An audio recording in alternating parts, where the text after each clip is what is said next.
நல்லா இருக்கு நிகழ். நீங்க எப்படி இருக்கீங்க? நல்லா இருக்கு, ஃபர்ஸ்ட் கிளாஸா இருக்கு. அட்வான்ஸ் வாழ்த்துக்கள். 26ஆம் தேதி ரத்னம் வெளியாகுது. ஆமா. உலகமெங்கும் உங்களோட 17வது படம். ஆமா. தொடர்ந்து ஹிட் மட்டுமே கொடுத்துட்டு நீங்க அடுத்த கட்டத்துக்கு போக போறீங்கன்னு எல்லாரும் சொல்றாங்க. அட்வான்ஸ் வாழ்த்துக்கள். நன்றி சார். ஹரிகிருஷ்ணன் ஹரியா மாறின அந்த ஜேர்னி பத்தி கொஞ்சம் சொல்லுங்க. அந்த ஜேர்னியாவே வேணும்.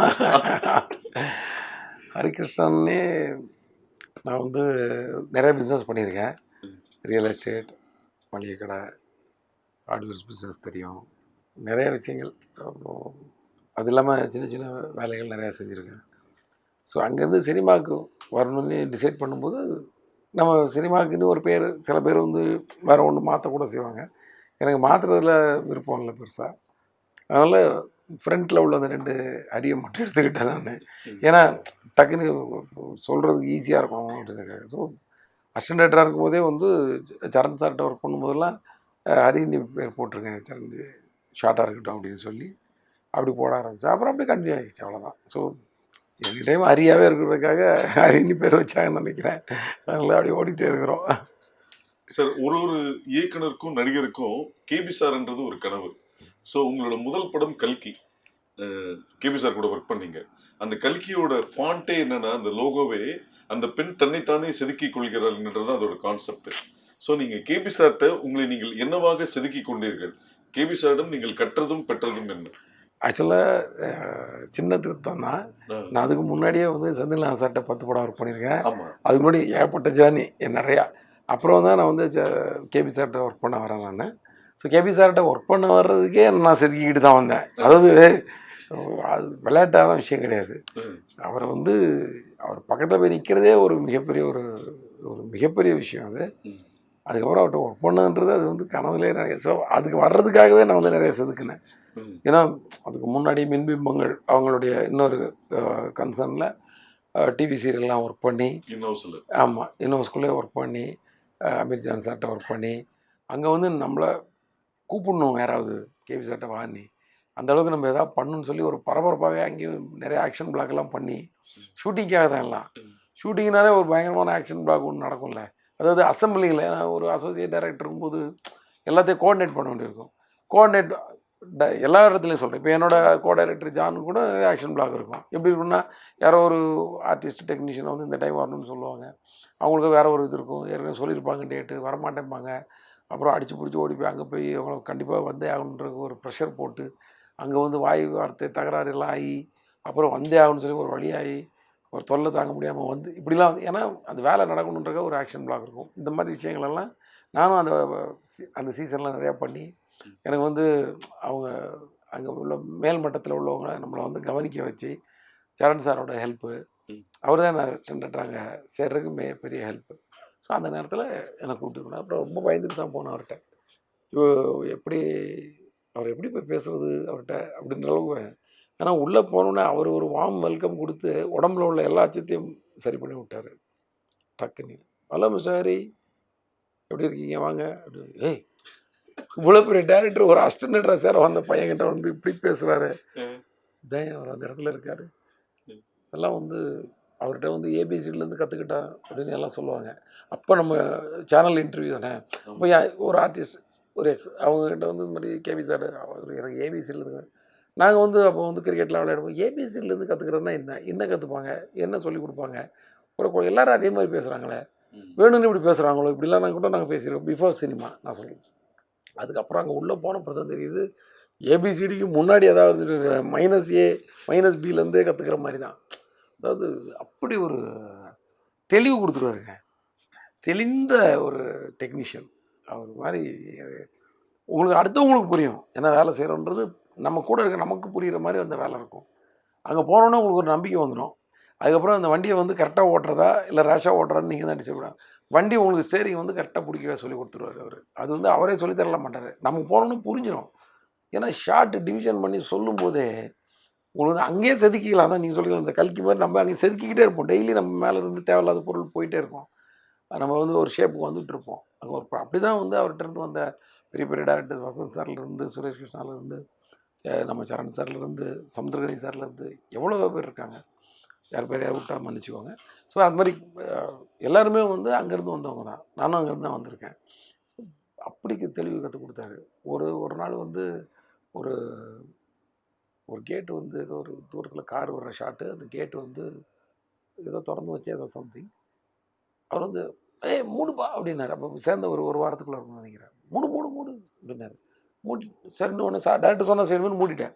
நான் முதல்ல நான் என்ன நினச்சேன்னா இந்த கார் வர்றது தெரியணுமன்றக்காக திறந்து வைக்கணுமோ, கார் உள்ளே வரணுமோ. பட் அவருக்கு ஷாட் வந்து முதல்ல கேட்டு மூடி இருக்க மாதிரி ஏதோ ஷாட் இருக்கும் போல இருக்கு. அதுக்கப்புறம் எனக்கு கூப்பிட்டாரு. ஷாட் முடிஞ்சு அடுத்த ஷாட் சொன்னேன். அது அந்த டிஸ்டர்பன்ஸில் வச்சு எடுக்கணும்னு நினச்சிட்டு இருந்தேன். அதனால தான் மூட சொன்னேன். அது அவர் சொல்லவே தேவையில்லை எனக்கு. அந்த அந்த கேட்டு கம்மிகளுக்கு நடுவில் அப்படி அந்த ட்ராக் அது வண்டி வந்துட்டு இருக்கமே எடுக்கணும்னு நான் நினச்சிட்டு இருந்தேன்ப்பா. அதனால தான் மூட சொன்னேன். எனக்கு அப்படியே ஒரு மாதிரி இப்படி ஒரு டெக்னீஷியன் 100 படம் பண்ண டெக்னீஷியனுக்கு வந்து ஒரு அசிஸ்டன்ட் டைரக்டர்கிட்ட இந்த விளக்கம் சொல்லணும்னு நினைக்கிறதெல்லாம் வந்து எவ்வளோ பெரிய விஷயம். அதனால முதல்ல இந்த பெரிய இடத்துல இருக்கிறவங்களாம் வேறு லெவலில் இருப்பாங்க. பெரிய பொசிஷனில் இருக்காங்களே இன்றைக்கும் நம்ம சூப்பர் ஸ்டாராக இருக்கட்டும், உலக நாயகன் இவங்கெல்லாம் வந்து பக்கத்தில் போய் பார்த்தீங்கன்னா அவங்க அனுபவமே வேறு லெவலில் இருக்கும். நிச்சயமா. நான் யானை டைமில் போய் கமல் சாரை போய் பார்க்க போனாங்க. ஒரு இது பார்த்துக்கோங்க. கரெக்டாக விக்ரம் ரிலீஸ் ஆகிருக்கு அப்போது. சரியா நான் வேறு ஒரு விஷயமா அவரை போய் பார்த்துட்டு நான் அருண் சார் எல்லாம் போவோம். மாப்ஸ்லாம் போனோம். போகும்போது கீழே நாங்கள் போகும்போதே கீழே சார் வந்தார் அந்த நேரத்தில். ஸோ ஒன்றா பேசிட்டு லிஃப்ட்டில் ஏறணும். எனக்கு என்ன ஒரே பயம்னா விக்ரம் பார்த்தியான்னு கேட்பாரு, நம்ம பார்க்கல. எப்போதுமே அது ஒன்று இருக்கும் தெரியுமா, ஒரு பார்க்கலன்றது வந்து ஒரு அதுவும் ஒரு விக்ரம் சூப்பர் ஹிட்டாக போயிட்டுருக்கு. அது எனக்கு என்ன என் படத்தோட ஃபைனல் ஒர்க்கில் இருக்கேன். ஸோ இப்போ வந்து அவர் கேட்குறாரு, அருண் சார் சொல்லியிருக்காரு சார் அப்படின்னு. சார் படம் அப்படின்னு நான் அமைதியாக அப்படின்னு நின்றுருக்கிறேன். நீங்கள் பார்த்தீங்களா அப்படின்னாரு. இல்லை சார் பார்க்க வாய்ப்பு கிடைக்கல. ஓகே அவரை விட்டார். அப்படி பார்க்கலன்னு சொல்ல விட்டார். அப்புறம் அந்த மீட்டிங்லாம் முடிஞ்சு மேலே போயிட்டு ரிட்டர்ன் ஆகும்போது சொன்னார், நீங்கள் பார்த்துருக்க மாட்டீங்கன்னு எனக்கு தெரியும். இவ்வளோ வேலையை வச்சுட்டு ஃபைனல் ஒர்க்கில் இருக்கோம், ஒரு படம் பார்க்குறதுக்கான வாய்ப்பு இல்லை. இப்படி சொல்கிறாருங்க அவர். நான் ஒருவேளை நான் இதுக்கு போய் சொல்ல வேண்டிய அவசியம் இல்லை, சங்கோச்சப்படுவாருன்னு சொல்லிட்டு ஆமாம் சார் பார்த்தேன்னு சொல்லியிருந்தீங்கன்னு வச்சுக்கோங்க. அது எவ்வளோ பெரிய பொய்யா இருக்கும். முதல்ல அவர் ஒருத்தனை பார்த்த உடனே கண்டுபிடிச்சிட்டாரு பாருங்க. என்ன ஒரு நாலேஜ், என்ன ஒரு. அது மாதிரி ரஜினி சார் அவர் நின்றுக்கிட்டே தான் கதை கேட்பார், இல்லை நின்றுக்கிட்டே நம்மகிட்ட பேசுவார். நம்ம எழுந்து ஐயே நீங்கள் நான் நிற்பேன் அப்படியே நீங்கள் உட்காருங்கன்ட்டு. அது எவ்வளோ சின்ன தான் அவங்கள உட்கார வச்சுட்டு இவர் நின்றுட்டுருப்பார். இப்போ அந்த சின்ன பொசிஷன் தான் நான் சொல்ல ஒரு சின்ன டெக்னீஷியனாக இருக்கலாம். அதை தான் சொல்கிறேன். சின்ன ஆள் பெரிய ஆள்னா அப்படி சொல்லலை, நான் ஒரு டெக்னீஷியன். இப்போ அவங்களும் எழுந்துச்சிருக்கும் போது அவர் கண்டுக்காமல் அப்புறம் அவர் உட்கார்றப்ப அவங்க உட்காந்தா விடலாமே. No no no use use. அதே மாதிரி படம் ஏதாவது போட்டு பார்க்க போனால் கூட வெளியிலலாம் நிற்க விட மாட்டார் ரஜினி சார். இப்போ நம்ம படம் ஒன்று பார்க்க வராரு அப்படின்னா நமக்கு தெரியும் அவருக்கு பிடிக்காதுன்னு. அவர் ஜஸ்ட்டு ரிசீவ் பண்ண வந்தேன் சார், இல்லை நான் நிற்க மாட்டேன் ஓடிடுவோம். நிற்க விட மாட்டார் யாரையுமே. உங்களுக்கே தெரிஞ்சிருக்குன்னு நினைக்கிறேன். தெரியும் உங்களுக்கு. ஏன்னா நான் ஞாபகம் தான் படுத்துறேன். இதெல்லாம் வந்து எவ்வளோ பெரிய. சரி அவங்க வெளியில் சும்மா நிற்கட்டும், அவங்க படம் நிற்கிறாங்க, நம்ம உள்ள படம் மாதிரி எனக்காக யாரும் வெயிட் பண்ணக்கூடாது, வேஸ்ட்டாக வெயிட் பண்ணக்கூடாது. அவங்கெல்லாம் தான் அந்தந்த இடத்துல இருக்கிறாங்க. அதுவும் அவங்க 2 பேருமே வந்து கேபியோட படைப்புன்றது மிகப்பெரிய ஒரு ஏன்னா பயங்கரமான ஒரு ஃப்ளாஷ்பேக் அதெல்லாம் எடுத்துட்டு ஐயோ இங்கே பேசுறதுக்கே அவ்வளோ இன்ட்ரெஸ்டாக இருக்கு. சார் இப்போ கேபி சாரை தொடர்ந்து உங்கள் நண்பர் சரணோட 3 படங்கள், அமர்க்களம், பார்த்தேன் ரசிகன், அல்லி அர்ஜுனா, அந்த எக்ஸ்பீரியன்ஸ் என்ன? இல்லை இப்போ சரண் சார்கிட்ட வந்து அது வேலை மாதிரியே இல்லை, அது வந்து ஒரு பயங்கர ஒரு ஜேர்னி. அது அந்த வாய்ப்பெல்லாம் வந்து யாருக்குமே கிடைக்குமா எனக்கு தெரியல. நான் ஏற்கனவே அசிஸ்டன்ட் டைரக்டர் ஜாப்பை வந்து அவ்வளோ இன்ட்ரெஸ்ட்டாக என்ஜாய் பண்ணி பண்ணுவேன். அதுவும் ஒரு சரண் சார் வந்து முதல்ல ஒரு நண்பராக அறிமுகமாகி என்னுடைய கல்கியில் நான் ஒர்க் பண்ணும்போது என்னுடைய சீனியராக ஒர்க் பண்ணி நிறையா கைட் பண்ணுவார், நிறையா ஐடியா கொடுப்பாரு. அப்புறம் அவர்கிட்ட நான் வந்து ஒரு டைரக்டராக ஒர்க் பண்ணும்போது எனக்கு அந்த ரிலேஷன்ஷிப் இருக்கு இல்லையா, ரொம்ப ஸ்ட்ராங்காக இருக்கும். எங்களுக்கு ஒரு ஃப்ரெண்ட்ஷிப்பும் இருக்கும், ஒரு டைரக்டர்ன்ற ரெஸ்பெக்ட் இருக்கும், ஒரு ஃப்ரெண்டுன்ற உரிமை இருக்கும். ஆமாம், நீங்கள் தான் கூட இருந்தீங்களே, ஃப்ரெண்டுங்கிற உரிமை இருக்கும். அதே சமயத்தில் டைரக்டர்ன்ற அந்த ஒரு பிரமிப்பு இருக்கும். அவர் வந்து அவருடைய டைலாக்ஸு, அவருடைய மேக்கிங் ஸ்டைலு இதெல்லாம் பார்க்கும்போது அது ஒரு இன்ட்ரெஸ்ட்டு. நான் வந்து முழு மூச்சாக அந்த படத்தில் வந்து பின்னி எடுத்துடணும் வேலை செஞ்சு. நம்ம வந்து படமே இன்னும் 2 வருஷத்துக்கு பண்ணிடக்கூடாதுன்னு முடிவு பண்ணிட்டேன் நான் சரண் சார். ஏன்னா நான் அந்த வேலையை நல்லா என்ஜாய் பண்ணி பண்ணேன். அந்த நேரத்தில் தான் நிறைய கதைகள் கூட பண்ண முடிஞ்சுது. அவர் கூடவே தான் இருப்பேன்.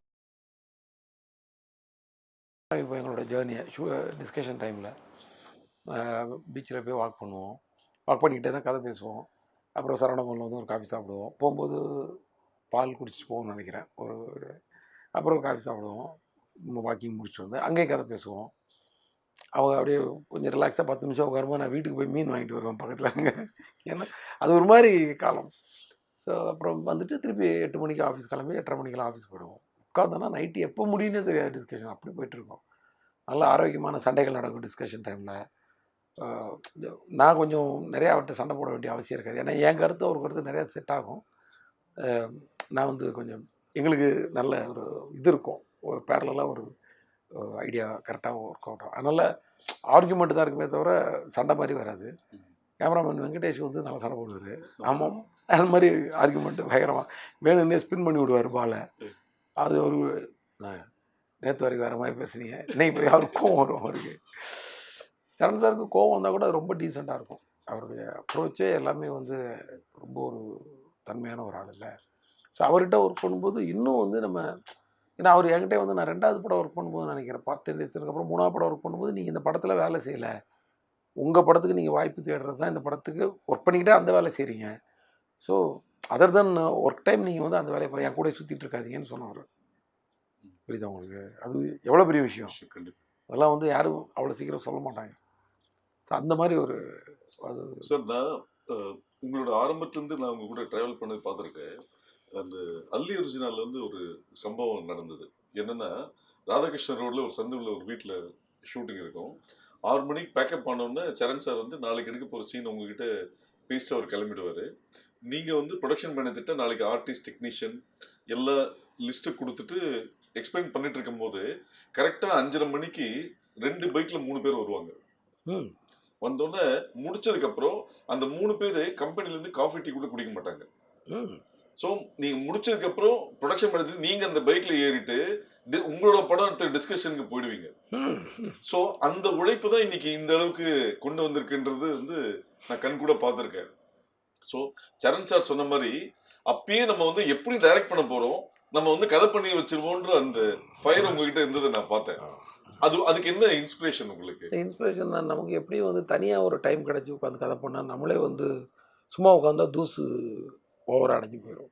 நீங்கள் ஒரு உங்கள் மொபைலே வச்சுட்டு காலையில் வச்சுட்டு சாயங்காலம் வந்து பாருங்கள், மேலே தேய்ச்சிங்கன்னா கொஞ்சம் அழுக்கெல்லாம் வரும். அது மாதிரி நம்ம சும்மா உட்காந்தோன்னா இதாகிடும். வேலை செய்யாமல் உட்காந்துட்டு நான் கதை பண்ணி உட்காந்தா சும்மா உட்கார மாதிரி ஆயிரும். இதுதான் நான் என்னோட ஸ்டூடெண்ட்ஸும் சொல்லுவேன். இப்போ ஒர்க் பண்ணிக்கிட்டே நீங்கள் கதை பண்ணுங்கள், அதுக்கு ஒரு டைம் எடுத்துக்கோங்க. நீங்கள் தான் ஒதுக்கி ஆகணும். நீங்கள் தான் உங்கள் தூக்கம் 8 மணி நேரம் தூங்காதீங்க, 5 மணி நேரம் தூங்க, அந்த 3 மணி நேரத்தில் கதை பண்ணுங்கள். சீக்கிரமாக குளிங்க, 1 மணி நேரம் குளிக்காதீங்க, 10 நிமிஷத்தில் குளிச்சுட்டு அந்த 50 நிமிஷத்தில் கதை பண்ணுங்கள். எனக்கே ஒரு நாள் டைரக்டர் வெளியூர் எப்படியோ நான் இப்படியே இருந்துட்டு இருப்போம், வெளியூர் ஒரு 5 நாள் போகிறப்போ அந்த 5 நாள் லீவாக கன்வெர்ட் பண்ணிக்கிட்டு ஆஃபீஸில் என் ஆஃபீஸில் உட்காந்து ஒர்க் பண்ணுங்கள். என் ஆஃபீஸில் நம்ம ஸ்டூடெண்ட்ஸ் எல்லாம் சேர்ந்து ஒவ்வொருத்த கதையை பேசிக்கோங்க. அது மாதிரி பண்ணலாம்ல. தனியாக நான் வந்து கதை பண்ணுறேன்னு சொல்லி லீவ் விடாதீங்க, உங்கள் மனசே தூசு அடைஞ்சு போயிடும். ஏன்னா வேலை செஞ்சுட்டு ஆடிய கால்களும் ஓடிய கால்களும் வந்து நின்னாச்சுன்னா அப்புறம் வந்து அது வந்து அப்படித்தானே உங்களுக்கு நமக்கு மனதளவில் நம்ம வந்து சும்மா இருந்தால் ஒரு ஐடியல் டெவில்ஸ் ஒர்க் ஷாப்பா அது மாதிரி ஒன்று சொல்லுவாங்க. அந்த மாதிரி ஒரு மாதிரி மைண்டு வந்து துருப்பிடிச்சி போயிடும் அப்படின்னு நான் சொல்லுவேன். அதுதான் நான் அன்றைக்கி கடைபிடித்தது. நம்ம எல்லா டைரக்டர்ஸ்கிட்ட ஒர்க் பண்ணும்போது நம்ம இப்போ ஒர்க் பண்ணுறது தான் ஒர்க்கு. ஐ மீன் இப்போ கேதர் பண்ணுறது இப்போ பண்ணுறது தான். அதுக்கப்புறம் நமக்கு வந்து பெயின் தான்றது தெரிஞ்சிருச்சு. ஏன்னா நம்ம டேரக்டர்ஸ் போடுற அவஸ்தை, நான் ஒர்க் பண்ண எல்லா டேரக்டரும் பெயின்ஃபுல்லாக ஒர்க் பண்ணவங்க தான். செந்தில்நாத் சார்லாம் வந்து காலையில் வந்து ஒரு 2:30 மணி 3 மணிக்கு பேக்கப் பண்ணி ஒரு 3-3:15 வீட்டுக்கு வருவார். வந்துட்டு எப்போ படுப்பாரு தெரியும், காலைல 5:30 மணிக்கு வெளியே வந்து நிற்பார். குளிச்சு ரெடியாகி விபூதி போட்டு சாமி கும்பிட்டுட்டு அடுத்த ஜேர்னி ஆரம்பிச்சிடும். ஒரு நாளைக்கு 2 ஷூட்டிங் 3 ஷூட்டிங் இப்படி போயிட்டுருக்கும். ஸோ அந்த உழைப்பெல்லாம் வந்து உங்களுக்கு அப்படிலாம் பணம் கூட தேவையில்லை. ஆனால் ஒரு படத்தை கமிட் பண்ணிவிட்டு அதை கரெக்டாக முடிச்சு கொடுக்கணுன்றக்காக அவங்க வந்து ஹார்ட் ஒர்க் பண்ணது. அது மாதிரி ஒவ்வொரு டேரக்டர்ஸ்லேயும் ஒவ்வொரு ஸ்பெஷாலிட்டி இருக்கும். நான் அந்த மாதிரி ஒவ்வொரு ஸ்பெஷாலிட்டி. ஸோ இதெல்லாம் வந்து உங்களுக்கு வந்து அந்த பெயின்ஃபுல்லாக தான் அந்த லைஃப் இருக்க போகுது. அங்கே போய் உட்காந்துட்டு நீங்கள் ரூம் போடலாம், அப்போ டிஸ்கஸ் பண்ணி கதை பண்ண முடியாது. அதுக்கப்புறம் ஒரு வாய்ப்பு கிடைச்சப்பறம் தான் நீங்கள் கதை பண்ண முடியும். வாய்ப்பு கிடைச்சதுக்கப்புறம் நீங்கள் உட்காந்து ஓடுறதுக்கு தான் டைம் சரியாக இருக்கும். ஹீரோ மீட்டிங் கூப்பிட்டாரு, மியூசிக் டைரக்டர் மீட்டிங் கூப்பிட்டாரு, கேமராமேன் இன்றைக்கி வர்றாரு, அவருக்கு கதை சொல்லு, ப்ரொடியூசரோட ஃப்ரெண்டு ஒருத்தர் வர்றாரு இப்போ ஃபஸ்ட்டு படத்தில், அவருக்கு கொஞ்சம் சொல்லு, அவர் தான் இவருக்கு மோட்டிவேஷன் கொடுக்குறவர். ஐயோ இவரை இம்ப்ரெஸ் பண்ணதோட இவர் ரொம்ப இம்ப்ரெஸ் பண்ணணும், இதெல்லாம் வரும். ஸோ இது மாதிரி இதுக்கே நேரம் சரியாக இருக்கும்.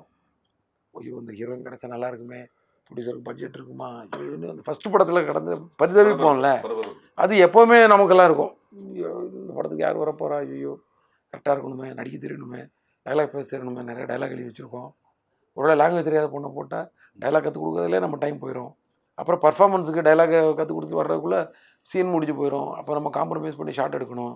இப்படி நிறைய விஷயங்கள் கடந்து நம்ம போராடிக்கிட்டே இருக்க போகிறோம். இது மாதிரி ஆர்ட் டிபார்ட்மெண்ட் எடுத்து அது ஒரு போராட்டம், காஸ்டியூம் எடுத்து அது ஒரு போராட்டம், லொக்கேஷன் போராட்டம், மேனேஜர்ஸ் கிட்ட போராட்டம், இப்படிதான் இருக்க போகுது.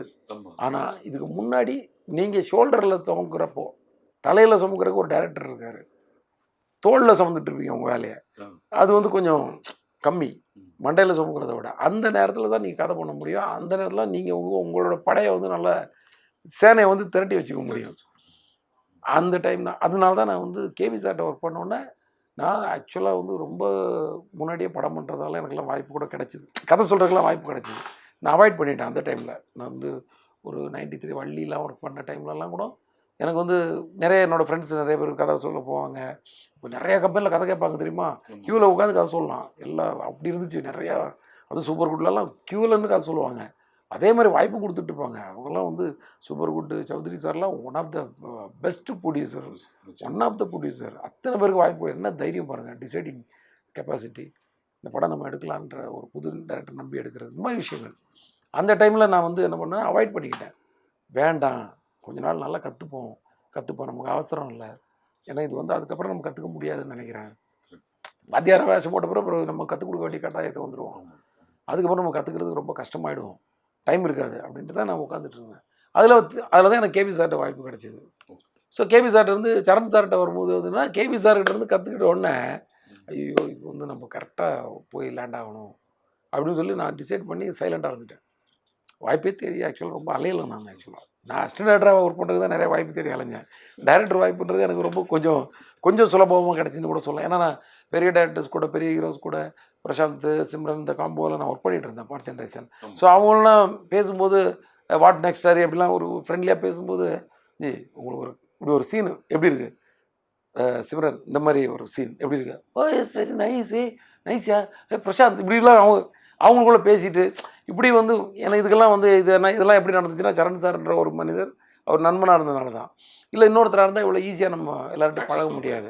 பரத்வாஜ் சார்கிட்ட என்ன ஹரி என்ன பண்ணுறீங்க, அடுத்து என்ன பண்ண போகிறீங்க, எவ்வளோ நாள் ஒர்க் பண்ணுறதா உத்தேசம், சார் நீங்கள் தான் எனக்கு மியூசிக் பண்ணு இப்படி சொல்லுவீங்க, அப்புறம் ஓடி போயிருவீங்க நீங்கள் அப்படி, சார் இன்னைக்கே டியூன் போடுவோம் சார் அப்படின்னு ஏதாவது ஒரு ஜாலியாக இப்படி இந்த காம்போவில் தான் நான் போய் படம் பண்ணேன். இதில் எனக்கு சரண் சாரும் சேர்ந்து சப்போர்ட். நான் வந்து டைலாக் எழுதி தரேன், வேணா யூஸ் மை நேம் அப்படின்னு. பட் அவருக்கு டைலாக் எழுதுறதுக்கு வாய்ப்பு அந்த டைம் கிடைக்கல. அவர் அப்போது வேறு ஒரு படத்தில் பிஸியாக இருந்ததுனால எண்டில் வந்து என் பேரை போடாதீங்க, அது தப்பாயிடும், ஏன்னா என்னால் உட்கார்றதுக்கு டைம் இல்லை அதில். ஏன்னா நான் எழுதியிருந்தேன்னா பேர் போடலாம், ஒரு ரஃப் வெர்ஷன் கூட எனக்கு பண்ணுறதுக்கு டைம் இல்லாமல் போச்சு. நம்ம ஆரம்பிக்கும் போது அப்படி ஆரம்பித்தோம், அதனால் இப்போ போட்டிங்கன்னா தப்பாக இருக்கும் அப்படின்னு அவரே சொன்னார். ஸோ நானே தான் எழுதிட்டேன், அது அப்படியே போயிடுச்சு. ஸோ அது ஒரு ஹெல்ப் மாதிரி தான் பண்ணுறேன். அது எவ்வளோ பெரிய ஹெல்ப்பு, என் நேமை யூஸ் பண்ணிக்கோங்கன்னு சொல்கிறதெல்லாம்.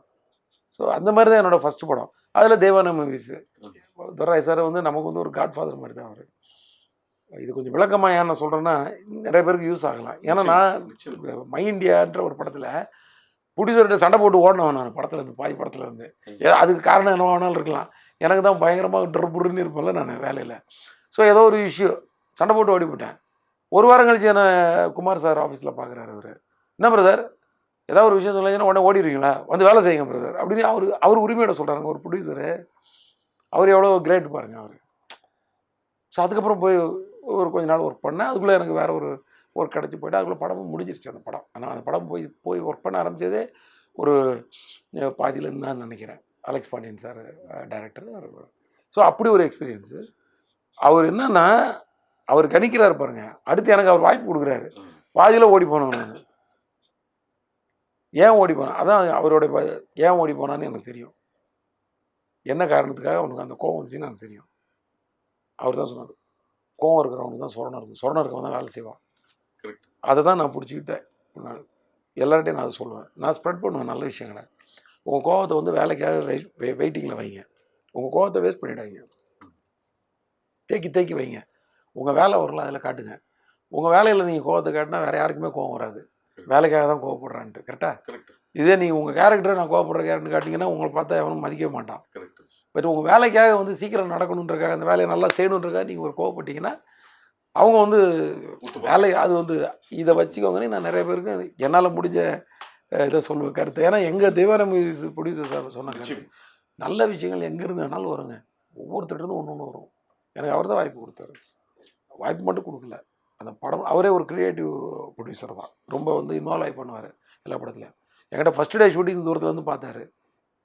குமார் அண்ணங்கிட்ட சொல்லிட்டாரு மேனேஜர்கிட்ட, நான் இந்த படத்துக்குள்ளே வரமாட்டேன், அவங்க பண்ணட்டும் அப்படின்ட்டு. அது சொன்னது வந்து எனக்கு இன்னும் பெரிய பொறுப்பாகிடுச்சு, ஜாஸ்தி ஆகிடுச்சு. சரி, அவர் வந்து ஷூட்டிங் ஸ்பாட்டெல்லாம் வந்து கொஞ்சம் நம்மளை வந்து இது பண்ணுவார் போல இருக்குன்னு பயந்துட்டு தான் இருந்தேன் நான், உண்மையாக சொல்கிறேன். ஆனால் அவர் அது மேலே எதுவுமே ஒரு கேள்வி கேட்கல, அவ்வளோ சப்போர்ட்டு அது. ஸோ எவ்வளோ பேர் ஒருத்தருடைய வெற்றிக்கு வந்து எத்தனை பேர் துணையாக நிற்கிறாங்க பாருங்கள்.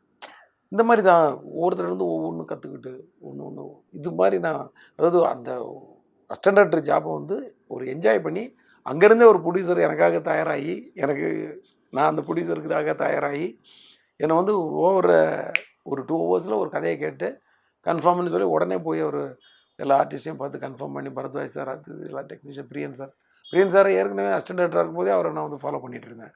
நான் வந்து சேரன் சார் படத்தில் வந்து நானும் சேரன் சார் ஒரு சாங் எடுக்கிறக்காக டெல்லி போனோம். அப்போ பிரியன் சார் வந்திருந்தார். ஏன்னா இப்படி ஒரு ஒர்க் பண்ணிகிட்ருக்காரு, ஒரு இவ்வளோ இன்ட்ரெஸ்ட்டாக ஓடி இது பண்ணி ஒரு பயங்கரமாக இருக்காருன்னு சொல்லி அவரோட ஃபேன் ஆகிட்டேன் நான். ஸோ அவரை பார்க்கும்போதெல்லாம் எங்கேயாவது அடிக்கடி மீட் பண்ணுவேன், அவர்கிட்ட ஏதாவது ஒரு கதை சொல்லுவேன், சீன் சொல்லுவேன், சாங் சிச்சுவேஷன் சொல்லுவேன். நான் சொல்கிறது படம் பண்ணுறதுக்கு முன்னாடி. அப்போ அதில் வந்து மைனஸ் ப்ளஸ்லாம் சொல்லுவார். ஸோ ஃபஸ்ட்டு படம் பண்ணும்போது ஒரு பண்ணணும்னு நினைப்பேன். ஆனால் நான் வெங்கடேஷ் கூட தான் போகிறதா பிளான் பண்ணியிருந்தேன். அப்படி தான் இருந்துச்சு அந்த தருணம்.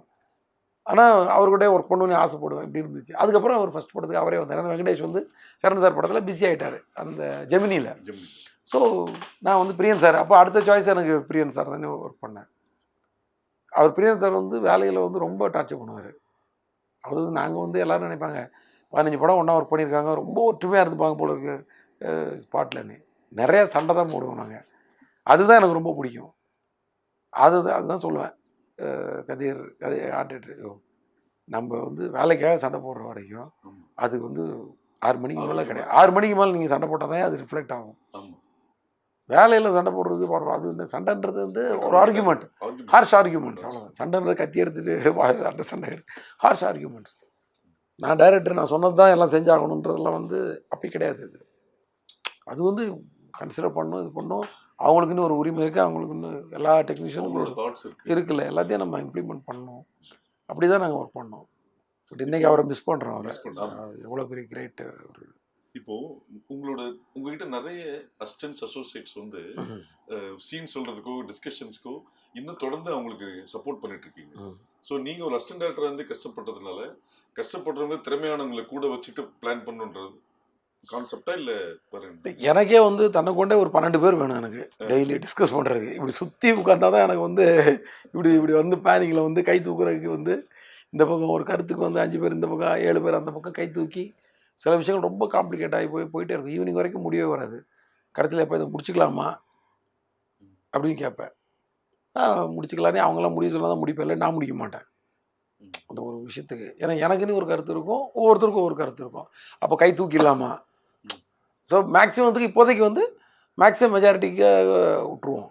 அதை மெஜாரிட்டி பார்த்து நம்ம வந்து வைக்கிறதா வைக்கலன்னு முடிவு பண்ணிவிடும். அப்போ கை தூக்குவோம். அந்த மாதிரிலாம் ஓட்டு போட்டு கருத்து கணிப்புலாம் பண்ணுறதுக்கு எனக்கு வந்து ஒரு 10லேருந்து 12 பேர் தேவை.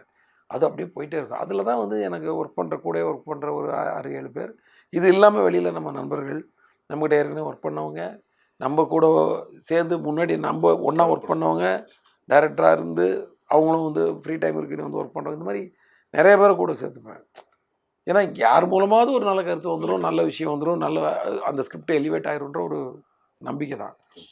அண்டு எங்கள் டிஸ்கஷன் வந்து ஓகேன்னு சொன்னால் யாருமே விட மாட்டாங்க. எதுக்கு நீ ஓகே சொன்ன, காரணம் சொல்லுன்றது தான் பெரிய பாயிண்ட்டாக இருக்கும். அதனால் யாரும் உடனே ஓகேன்னு சொல்ல மாட்டாங்க. இது ரொம்ப வில்லங்கமாயிரும். அப்படி தான் இருக்கும் எங்கள் டிஸ்கஷன் நல்லா போட்டு பிசைஞ்சிருவாங்க போட்டு, அவ்வளோதான்.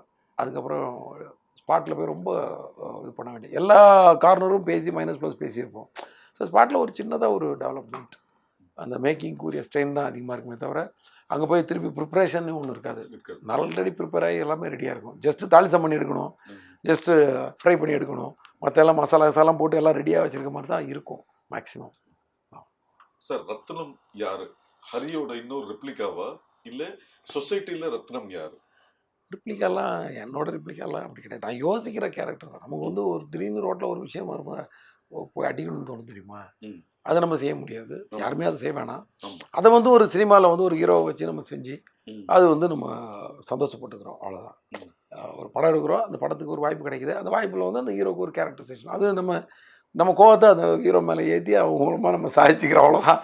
அது end of the fight edit பண்ணி பார்க்கும்போது நல்ல அது வந்து திருப்தியாக வந்ததுன்னா இப்போ நமக்கு ஒரு ஆத்ம திருப்தி, உன்னை இந்த மாதிரி தப்பு பண்ணவனை நல்லா நொறுக்கி எடுத்தோண்டா அப்படின்னு.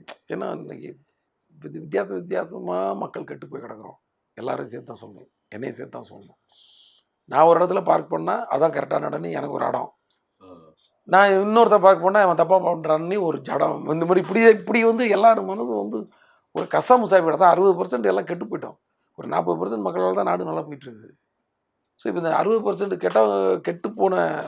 கெட்டு போச்சுன்னு சொல்கிறத விட ஒரு மாதிரி கன்ஃபியூஸ் ஆகி கிடக்கும், எது கரெக்டு தப்புன்னு. ஏன்னா நைட்டு 12 மணிக்கு சிக்னல் பகலில் 12 மணிக்கு ஓடுற மாதிரி ஓடிட்டு இருக்குது. அவன் நிற்க தோணுமா சொல்லுங்கள்? நான் வேணும்னே நிற்பேன். ஏன்னா நான் வந்து ஒரு கிரியேட்டிவ் ஜாபில் இருக்கிறதுனால, எனக்கு வந்து சினிமாவில் இருக்கிறதுனால எனக்கு அதை தாண்டி போகணுங்கிறது வந்து எனக்கு ரொம்ப உறுத்தும். ஏன்னா நான் நியாயம் நிறைய பேசுகிறேன்ல, நியாயமாக டைலாக் நிறைய எழுதுறதுனால சேர்றா விட்ற, நம்ம கவர்மெண்ட்டுக்கு அதை வந்து டைமிங்கையும் குறைக்க தெரியாது, அதை வந்து ஆரஞ்சு பண்ண மாட்டாங்க. நம்ம கவர்மெண்ட்டுனா நான் சொல்கிறது வந்து இது வந்து அதிகாரிகள்கிட்ட வருது, இதை வந்து அரசாங்கம் ஒன்று அதிகாரிகள் பண்ண வேண்டிய விஷயங்களை சொல்கிறேன். ஏன்னா அதிகாரிகள் தானே எல்லாத்தையும் எக்ஸிக்யூட் பண்ணுறாங்க. உடனே நீ வந்து நான் ஒரு அரசியல்வாதியை குறை சொல்கிறேன், அதை அப்படியே நினச்சிக்கோண்ணா. இது வந்து காலகாலமாக 40 வருஷமாக நம்ம பார்த்துட்டு இருக்க கூத்து தான் அது. அது வந்து ஒரு நைட் ஓகே ஆஃப்டர் 10 o'clock ஒரு சிக்னலில் வந்து 40 seconds நிற்கணும், ஒரு பர்டிகுலர் சிக்னல். நான் ஒரு இதை டீட்டெயிலாக சொல்லலான்னு நினைக்கிறேன். நைட்டு 10 மணிக்கு மேலே அது 20 செகண்டாக மாறணும். அது அப்போ என்ன பண்ணுவோம், நமக்கு ஒரு 2 நாள் கழிச்சு நமக்கு இது இன்னும் 20 secondsல அது போயிடும் அந்த சிக்னல். ஸோ நம்ம வண்டி வருதா வரல நின்று போகலான்ற அந்த மன இது வரும். எப்போவுமே அது 40 ஒரு வண்டி வரல, நான் ஏன்டா சும்மா நின்றுட்டு இருக்கணுன்ற மூடு அவங்களுக்கு வந்துடுது. நான் என்ன பண்ணுவேன்னா சினிமாக்கெல்லாம் போயிட்டு சத்தியம் தேட்டர் போயிட்டு வரும்போது கோடம்பாக்கம் சிக்னலில் எவனும் மதிக்க மாட்டான். நான் என் பசங்க வந்து நான் எப்படி சொல்லி கொடுத்துருக்கேன்னா ராங் சிக்னலில் கரெக்டாக நீங்கள் சொல்லி கொடுத்துருக்கேன். ஸோ இப்போ நான் நிற்கும் போது நிறைய பேர் நிற்காம போவாங்க, ஆனால் யாராவது ஒருத்தர் நிற்பாங்க தெரியுமா, அப்போ நாங்கள் உள்ளே கிளாப் பண்ணி போனாங்க. இப்போ நம்ம நின்றனால இன்னொருத்தர் வந்து நிற்கிறாரு, இதுதான் நமக்கு சக்ஸஸ். இவ்வளோ நேரம் நம்ம நின்றதுக்கு ஒரு 2 வண்டியை நிறுத்திட்டோம். ஸோ இவங்க வந்து ஃபர்தர் சிக்னல்ஸில் நிற்கிறதுக்கு வாய்ப்பு இருக்குது. இது மூலமாக அது டெவலப் ஆகிட்டு, ஆனால் அந்த கோவம் மட்டும் அடக்க மாட்டேங்குது நமக்கு. எந்த கோவம், அந்த சிக்னல் வந்து நைட்டு வந்து டைமிங்கை குறைக்கணும், இல்லைன்னா நீ ஆரஞ்சு சிக்னல் போட்டு சிக்னல் ஆஃப் பண்ணணும். ஆரஞ்சு சிக்னல்லாம் எல்லாருமே நின்று பார்த்துட்டு போகணும், அந்த டிசிப்ளின் நமக்கு வரணும். அவங்களுக்கு அந்த ஆரஞ்சு சிக்னல் கரெக்டாக போடுற அளவுக்கு, அந்த பிளிங்க் ஆகிற அளவுக்கு போடுற அளவுக்கு அவங்களுக்கு ஒரு டிசிப்ளின் வரணும் அதிகாரிகளுக்கு. இது எதுவுமே மேட்ச் ஆகாமல் குழம்பி போய் கிடக்குறோம். இந்த குழப்பத்தில் இருந்து தான் இந்த கதையே வருது, கோவத்தில். அந்த கோவத்தில் தான் சொல்கிறேன். நீ வந்து இருக்கிறது 20 அடி ரோடு, வண்டியோட அகலம் வந்து 6 அடி, ஆனால் பார்க்கிங் எதிர்த்து 8 அடி தேவை. இந்த பக்கம் ஒரு 1.25 அடி வேணும், அந்த பக்கம் 1 அடி வேணும், இதெல்லாம் சேர்த்தா 8 அடி. 8 to 16 அடி போச்சுன்னா நடுவில் 4 அடிக்கு பைக் தான் போக முடியும். ஒரு அவசரத்துக்கு ஒரு ஆம்புலன்ஸை கொண்டு போனேன். இப்படி நான் ஒரு விஷயம் கேள்விப்பட்டேன். ஒரு பேஷண்ட்டை வந்து ஆம்புலன்ஸ் ஏற்ற முடியாமல் அங்கேருந்து துணியில் போட்டு தூக்கிட்டு வந்திருக்காங்க, கிட்டத்தட்ட 200 மீட்டருக்கு. இந்த மாதிரி ரோட்டில் ஃபுல்லாக வண்டி போட்டுடுறாங்க.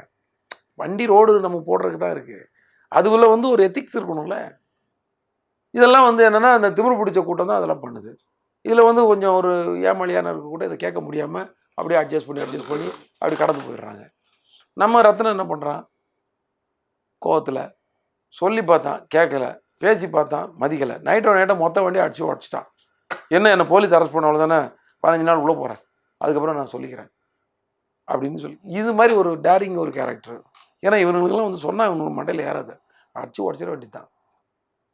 எவனோ ஒரு பொண்ணை வந்து அசிங்கப்படுத்தினா போய் கையை உடச்சிடணும் அவனை, அதுக்கப்புறம் நம்மளை பண்ண பண்ணிக்கட்டும். ஏன்னா அவனு என்ன பொறுக்கிம்பாங்க, ரவுடிம்பாங்க, போலீஸில் வச்சு உதைப்பாங்க, பரவாயில்ல. ஆனால் நான் அது வந்து அதுக்காக போயிட்டு நான் சும்மா போய் என்ன காரணம்னு கேட்டுட்டு இருக்க ஆள் கிடையாது. அவனுக்கெல்லாம் கையை உடச்சாதான் நீங்களாம் திருந்தனி கோவப்படுற ஆள். இது வந்து நான் ஒரு எக்ஸாம்பிளுக்கு சொல்கிறேன்.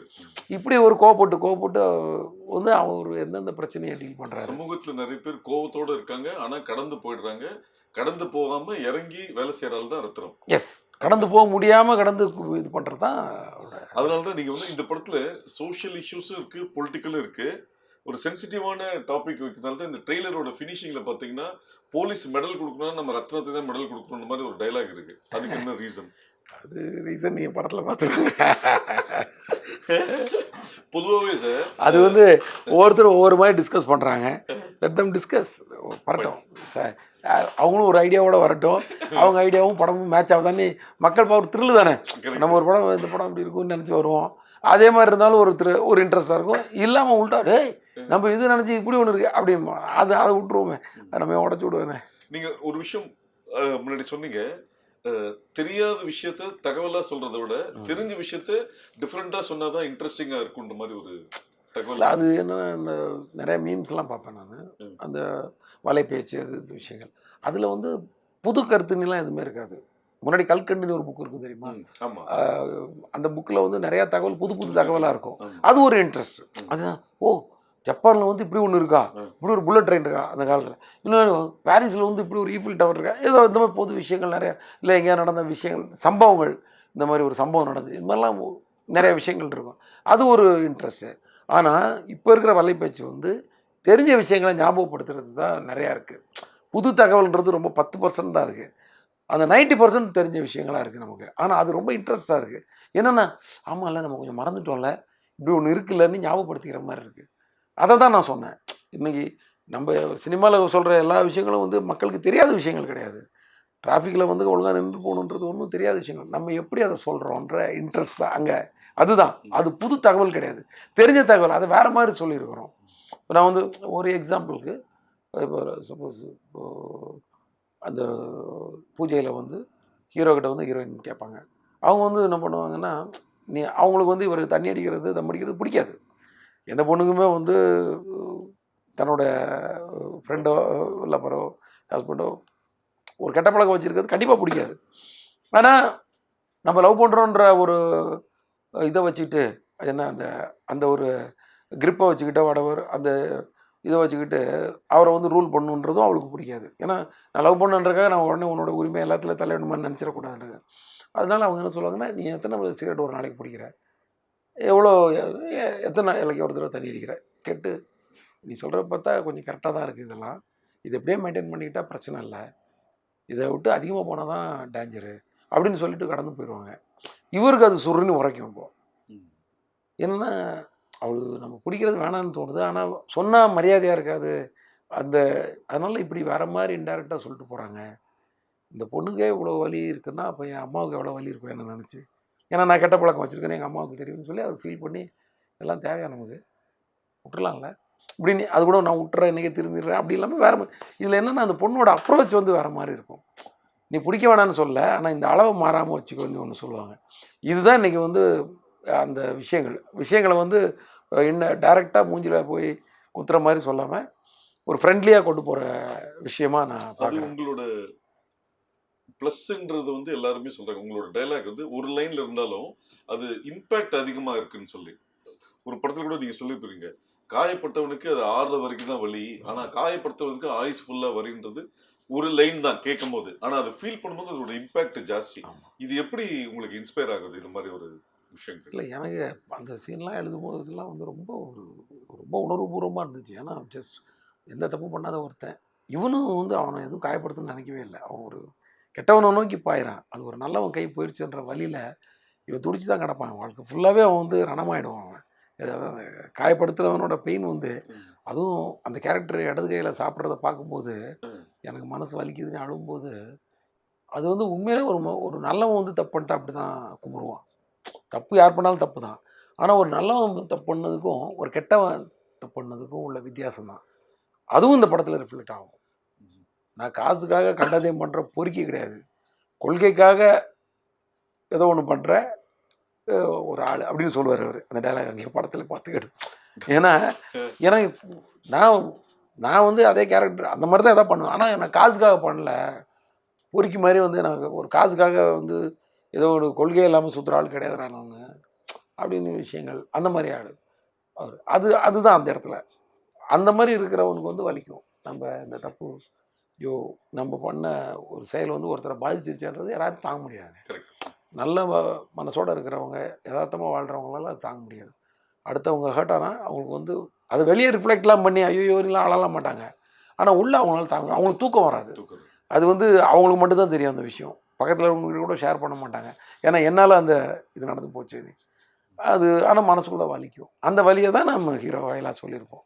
பொதுவாக உங்களோட படத்தோட இந்த 17 படத்தோட ஹீரோஸ், இந்த 17 இன்னும் பார்க்கல மக்கள், இந்த 16 படத்தோட ஹீரோஸ் வந்து பேசிக்கலாவே ஒரு இன்டெலிஜென்ஸ் பிரில்லியன்ஸாவே இருக்கிற மாதிரி தான் நீங்க கேரக்டரைசேஷன் பண்றீங்க. பிளஸ் ஒரு கால்குலேஷன், இங்க இருந்து போனா இப்படி இது இப்படி இப்படி அப்படின்ற மாதிரி ஒரு விஷயம் கால்குலேட்டிவ் பிளஸ் இன்டெலிஜென்ஸாவே தான் காமிக்கிறீங்க. அது வந்து பர்பஸா ஒரு பாசிட்டிவா இருக்கணும்ன்றதுக்காக பண்ண விஷயமா இல்ல அந்த கதையில அது ஆட்டோமேட்டிக்கா நடக்குது? அது பர்பஸாக பண்ண மாட்டேன் நான். பட் ஒரு கதை எழுதும்போது ஒரு யோசிக்கும் போதே நம்ம வந்து அந்த கேரக்டர் வந்து நெளிவு சுழிவாக நிறைய விஷயங்கள் தெரிஞ்சவனாவே தான் வருது. அது என்னன்னே தெரில. அது அதுக்கப்புறம் நம்மளோட அறிவாளித்தனத்தெல்லாம் அது மேலே ஏற்றிடுறோம் நினைக்கிறேன். எல்லா விஷயத்துலையும் உலக ஞானம் எல்லாம் தெரிஞ்ச மாதிரியே ஆக்கி விட்டுறோம் நம்மளை. அதனால வந்து இதெல்லாம் எனக்கு தெரியண்டா. அங்கேருந்து போனால் இங்கேருந்து போனால் 10 நிமிஷம், இங்கே போனால் 3 நிமிஷம், இங்கே 4 நிமிஷம் போகலாம், போயிட்டு போனால் கழிச்சு கிளம்பலாம், இப்படி பேசுகிற மாதிரி தான் வருது அது. ஏன்னா நம்ம எங்கே புழங்குறோம், எப்படி வாழ்கிறோம், அதுதான் வருது. ஆமாம், அது வந்து ஒரு போலீஸோட என்கொயரி மாதிரில. அது கூட எங்கேயாவது வந்து மைண்டில் யோசிச்சதாக இருக்கும் ஒரு விஷயம். நம்ம வந்து சில நேரம் பார்த்தாச்சுன்னா அருணாக்கோடியெல்லாம் காணுன்னு தேடிக்கிட்டு இருப்போம். பார்த்தாச்சுன்னா இப்போ பேண்ட்டோட போயிருக்கோம். அது மாதிரிலாம் நடந்திருக்கும் எல்லாருக்குமே ஒரு ஏதோ ஒரு சீசன். ஏன்னா அது வந்து அருணாக்கோடி வந்து நீங்கள் என்ன தான் பண்ணாலும் வந்து அது வந்து வெல்டே வைக்க மாட்டாங்க. அது உள்ளே வந்து ஒரு மெழுகு இருக்கும், அதை வந்து உருகி ஊற்றி தான் ஜாயின் பண்ணுவாங்க, அறக்கும்பாங்க. எனக்கு அந்த வேலையும் தெரியும். எனக்கு அந்த ஆசாரி மாதிரி செய்கிற வேலை தெரியும். ஸோ அந்த தொழிலை சொல்கிறேன் நான். ஸோ அந்த வேலை எனக்கு தெரியும். அது இப்போ என்னன்னா அது எனக்கே ஒரு நாள் கண்டிப்பாக கலந்துக்கும். எனக்கே ஒரு நாள் அது வெள்ளிங்கிறதுனால அது வந்து கலந்துக்கிட்டாலும் யாரும் ரொம்ப பேர் பண்ணுவோம். ஏன்னா வெள்ளிலாம் அப்போ வந்து கிராமம் வந்து 12 ரூபாவில் இருந்தது, 20 ரூபாய்கள் இருந்துச்சு. இப்போ ரொம்ப அதிகமாகிடுச்சுன்னு நினைக்கிறேன். ஸோ அதனால் அப்படி தான் அறக்காதான் இருக்குது, வெல்டு இருக்காது. அது கன்ஃபார்மாக ஒருத்தர் காணாமல் போகும். பார்த்தாச்சுன்னா அது வந்து வேஸ்ட்டில் எங்கேயோ ஒருத்தர் மாட்டிக்கிட்டு இருக்கோம், இல்லைன்னா பேண்ட்டில் மாட்டிகிட்டு இருக்கோம். இது மாதிரி விஷயங்கள் தான் அதில். அது அப்போ நைட்டில் தான் இருக்கும், போய் எடுத்துப்பார் அப்படின்னு சொல்லுவார். ஸோ அவர் போலீஸாக இருக்கிறதுனால அது ரொம்ப வியப்பாக இருக்காது நமக்கு. ஏன்னா அவரோட மூளை ஃபுல்லாகவே போலீஸ் மூளையாக தான் இருக்கும். எனக்கும் இந்த போலீஸு மேலே இன்ட்ரெஸ்ட்டு ரொம்ப, அந்த வேலைக்கெல்லாம் போகணுன்னு ஆசைப்பட்டதுனால நிறைய இந்த கிரிமினல் பிரெயின் நிறைய வேலை செஞ்சுட்டே இருக்கும். ஸ்கிரிப்ட் பண்ணும்போது உங்களுக்கு எவ்வளோ இதில் வந்து இன்டெலிஜென்ஸ் ஏற்றலாம் அப்படின்ற மாதிரி ஒன்று மைண்டு போயிட்டே இருக்கும். ஸோ ஒரு ஒரு வேங்கையில் வந்து ஒரு சாமானியன், ஒரு சின்ன பையனாக தான் காட்டியிருப்பேன், ஒரு வாலிபன் பையன். அவர் கூட நிறைய ப்ரில்லியண்ட் வேலைகள் நிறைய பண்ணிகிட்டே இருப்பார். அதாவது அது ஒரு பெரிய ப்ரில்லியண்ட் மூவாக அது தெரியாது படத்தில். ஆனால் ஆட்டோமேட்டிக்காக அவங்க யூஸ் பண்ணுற வேர்ட்ஸு, அந்த டைலாகு, அவங்க எடுக்கிற ஸ்டாண்டு, இதெல்லாம் வந்து அந்த மாதிரி தெரியும் அவங்கள. நல்லா சில விஷயங்களை பொறுத்துட்டு நிற்கிறது சில பேருக்காக. இது மாதிரி இந்த ஒரு நல்ல வெல் டோன்டு ஒரு கேரக்டராக அது ஆயிடுது அது. ஆமாம், அது ஒரு ரவுடி கேரக்டராக இருந்தால் கூட சூர்யா வந்து நம்ம 6ல் வந்து ஒரு ரவுடி கேரக்டர் தான். பட் அவரும் ஒரு எத்திக்ஸ் பேசுவார்ல. சித்தி புருஷன் வந்து நம்ம அப்பனோட வயசு அதிகமாக கூட இருக்கும், அதுக்காக அவனை பெரியப்பாரி கூப்பிட முடியாது, சித்தப்பா தான் கூப்பிடணும், ஏதோ ஒரு டைலாக் சொல்லுவார். அதெல்லாம் வந்து அவனுக்கும் வந்து அந்த மாதிரி ஒரு ஃபிலாசபி பேச முடியும். ஒரு பொண்ணை வந்து ஒரு நம்பி வந்த பொண்ணை வந்து போட்டு கொடுக்கக்கூடாதுடா. ஒரு பொண்ணை வந்து நம்ம கூட வந்துச்சுன்னா அது வந்து ஒரு முறைடா. ஒரு பிரச்சனைன்னு வந்துச்சுன்னா அதில் அந்த பொண்ணை பேர் எழுப்பக்கூடாதுன்றது ஒரு முறை அப்படின்னு ஒரு வார்த்தை சொல்லுவார்.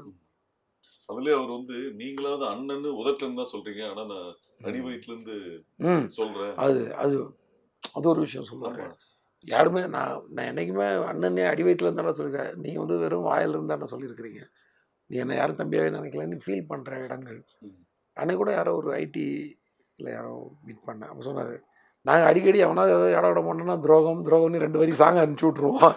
நீ இப்பட அந்த படத்தில் உள்ள சாங்கு, அதில் ஒரு சாங் இருக்கும் இல்லையா செகண்ட் ஹாஃபில். அதை ஸோ இந்த மாதிரி நிறைய விஷயங்கள் அது ரொம்ப ஒரு 6ல் வந்து அந்த டைலாக் வந்து அவ்வளோ ஒரு ரவுடியாக இருப்பார்.